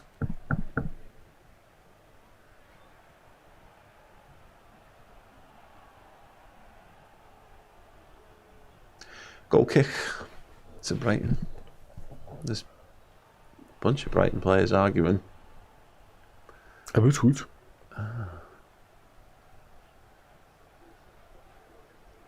Oh, there you go. Dunk booked. Misses the next 2 games. Good.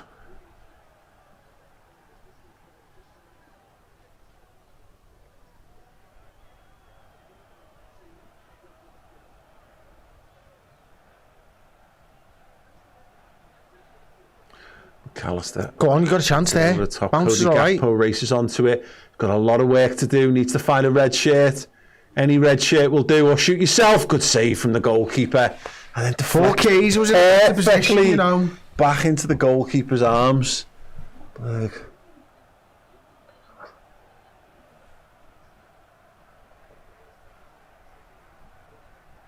Oh, that's too fucking easy, lads. What are we fucking doing? Strolling through the middle What of are Liverpool's we team. fucking doing? Good tackling back from McAllister. Brighton corner. I would fucking love to play against this Liverpool side if I was decent at football and could run. They don't ask questions of you, do they? No, They just let you do whatever the fuck you want. reached the point in this game where I'm kind of thinking there's probably going to be 3 or 4 minutes injury time. Gives us about 8 minutes from now, this game will be over. What could I be doing with that 8 minutes that isn't watching this game of football? What could I achieve? What could I achieve that would be saving me some, putting something into Let's my life? start with getting rid of your eyeballs. I need them. Take them out. I need them when this game's not on, mate. It's like, Okay. come on. So what things that are not involved in this football match? This Liverpool are about to rob the next 8 minutes of my life from me. Oh, they nearly scored again. Fuck me, and lads. they've blocked on the line. Is that Jones? Jones, maybe? Yeah, I think Curtis Jones on the line. Again, that's another opportunity where it should be Brighton 3, Liverpool 1.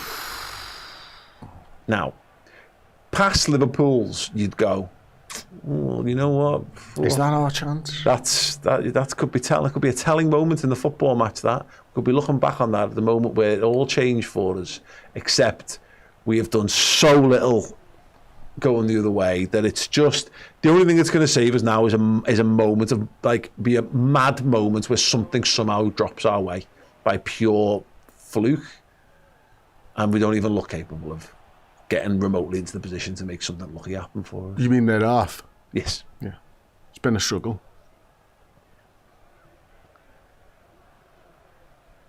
Well done, McAllister. Drew a little bit of attention there. Rio and Gamoa goes past his man, cuts inside, getting kicked all over the place.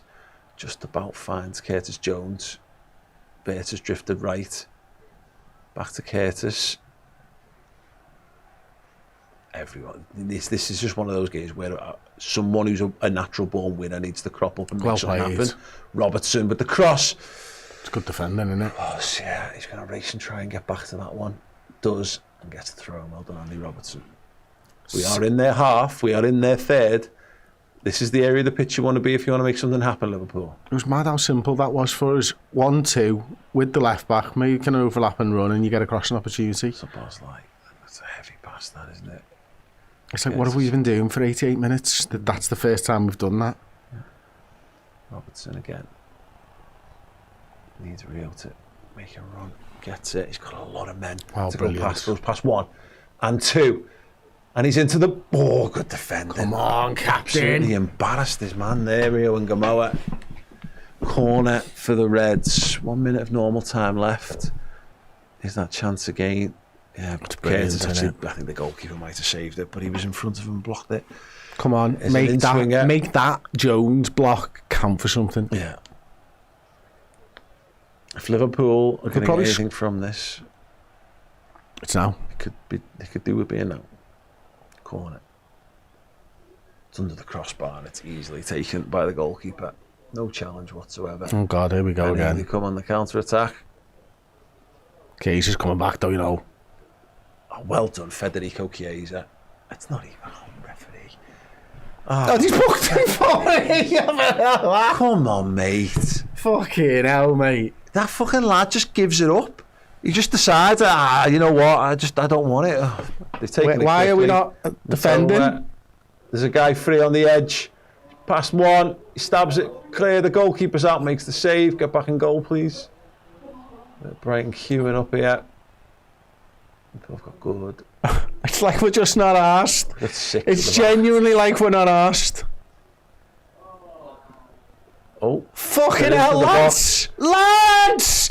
Stop being idiots! Megs. This is wild. Throw into Brighton, far side.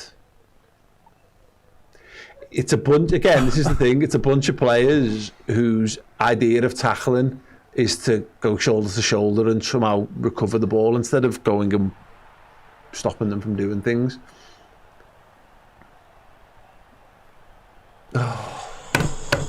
Oh God, fucking 5.5 minutes. 6 minutes of additional time given, 40 seconds down. Normally you'd think, yeah, go on. I just think it's closer to a 3-1 still than a fucking 2-0. Oh, yeah, without a doubt. Liverpool have got nothing. Deary me.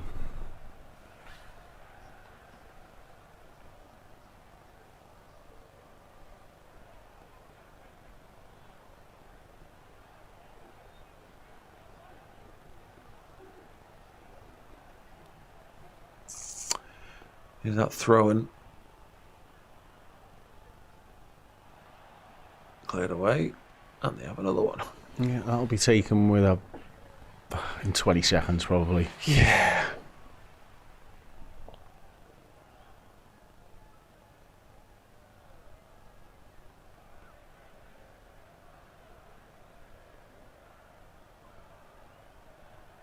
Oh, look at us with our goal kick. Okay, Mardashvili's got it. Just get everyone up the pitch and just kick it, mate. Come on. Do you know if they wanted to speed the game up, right?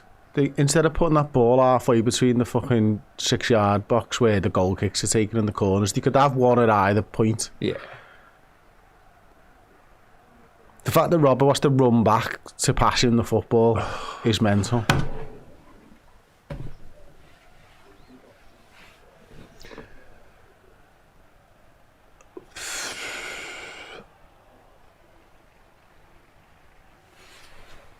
Oh, make him put a fucking training top on, prick.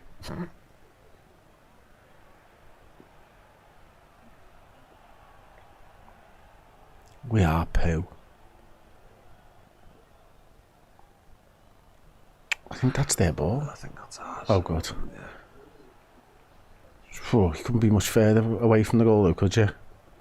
Gravenberg in a bit of pain there. He landed awkwardly on his hand. Cool. Jones, Szoboszlai just kicks it. They just, aimless. Oh, they're fucking taking the absolute mick out of you, lads. Oh, go on. Vert, stay on side and go out. Yes. Come on, can you play the pass? He's gone past his man, he's been taken out. He's only going wide, so it won't be anything more than a yellow. After Jesus. Yeah, definitely a yellow. Free kick to Liverpool. Oh, it was an embarrassing display. Not was. Is. Still is.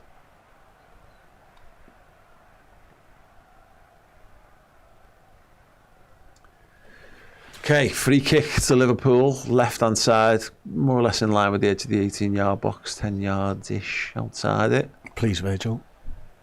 Szoboszlai over it, Gravenberg toward the back post, Virgil, Gakpo, McAllister central, all capable of heading the ball at their goal.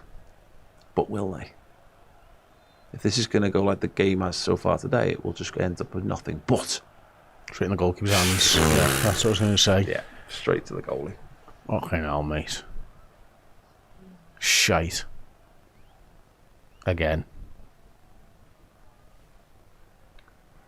Our away form, has been shit this season. Yep. Oh, Robertson dispossessed. Lads, this is fucking pathetic. And ball offside.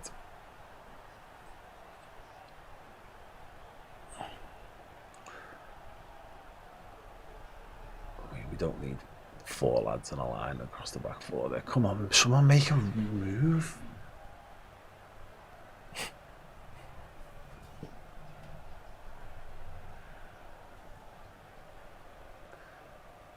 There's a big old ball to the right hand side looking for Chiesa. Uses his body well. As you touch, buys the corner.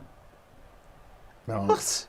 I mean, it looked to me like that just went straight out off Chiesa, but and Chiesa always does this, so you never know. He's the boy who cried wolf, isn't he?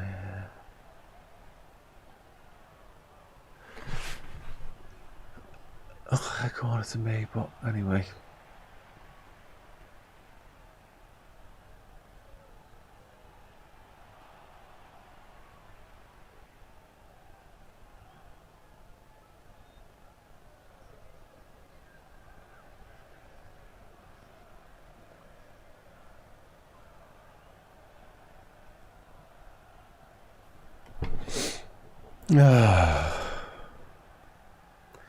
Well, this has been a crash back to reality from the Champions League midweek, hasn't it? Jesus Christ. What the fuck? That's the end of the allotted 6 minutes. Oh, well, there's that 10 stolen minutes. That was thrilling, Liverpool. Thank you. The ball coming on the pitch, Two that'll balls slow on it the down. pitch. How this has only ended up 2-1 to them, I'll never know. Well, just enough time for us to pick up another fucking injury, eh? Yay. Oh, blow the whistle, we're already dead. He's just going to kick. He's just going to blow when he kicks it long, isn't he? I mean, just... Mamardashvili's going to smack one long and hard. Yeah, go on, do it. Put us out of our misery, ref. Jesus Christ. Before they score another one, if you don't mind. Szoboszlai cuts it out. Of course, it was Szoboszlai coming back. Oh, Christ. With a free kick to Liverpool. Yeah. Still we go. Come on. Szoboszlai sends it long, and there's the full-time whistle. Fucking obviously. Yeah. Fucking dog shit. Thank you, everyone, for sticking with us for that one.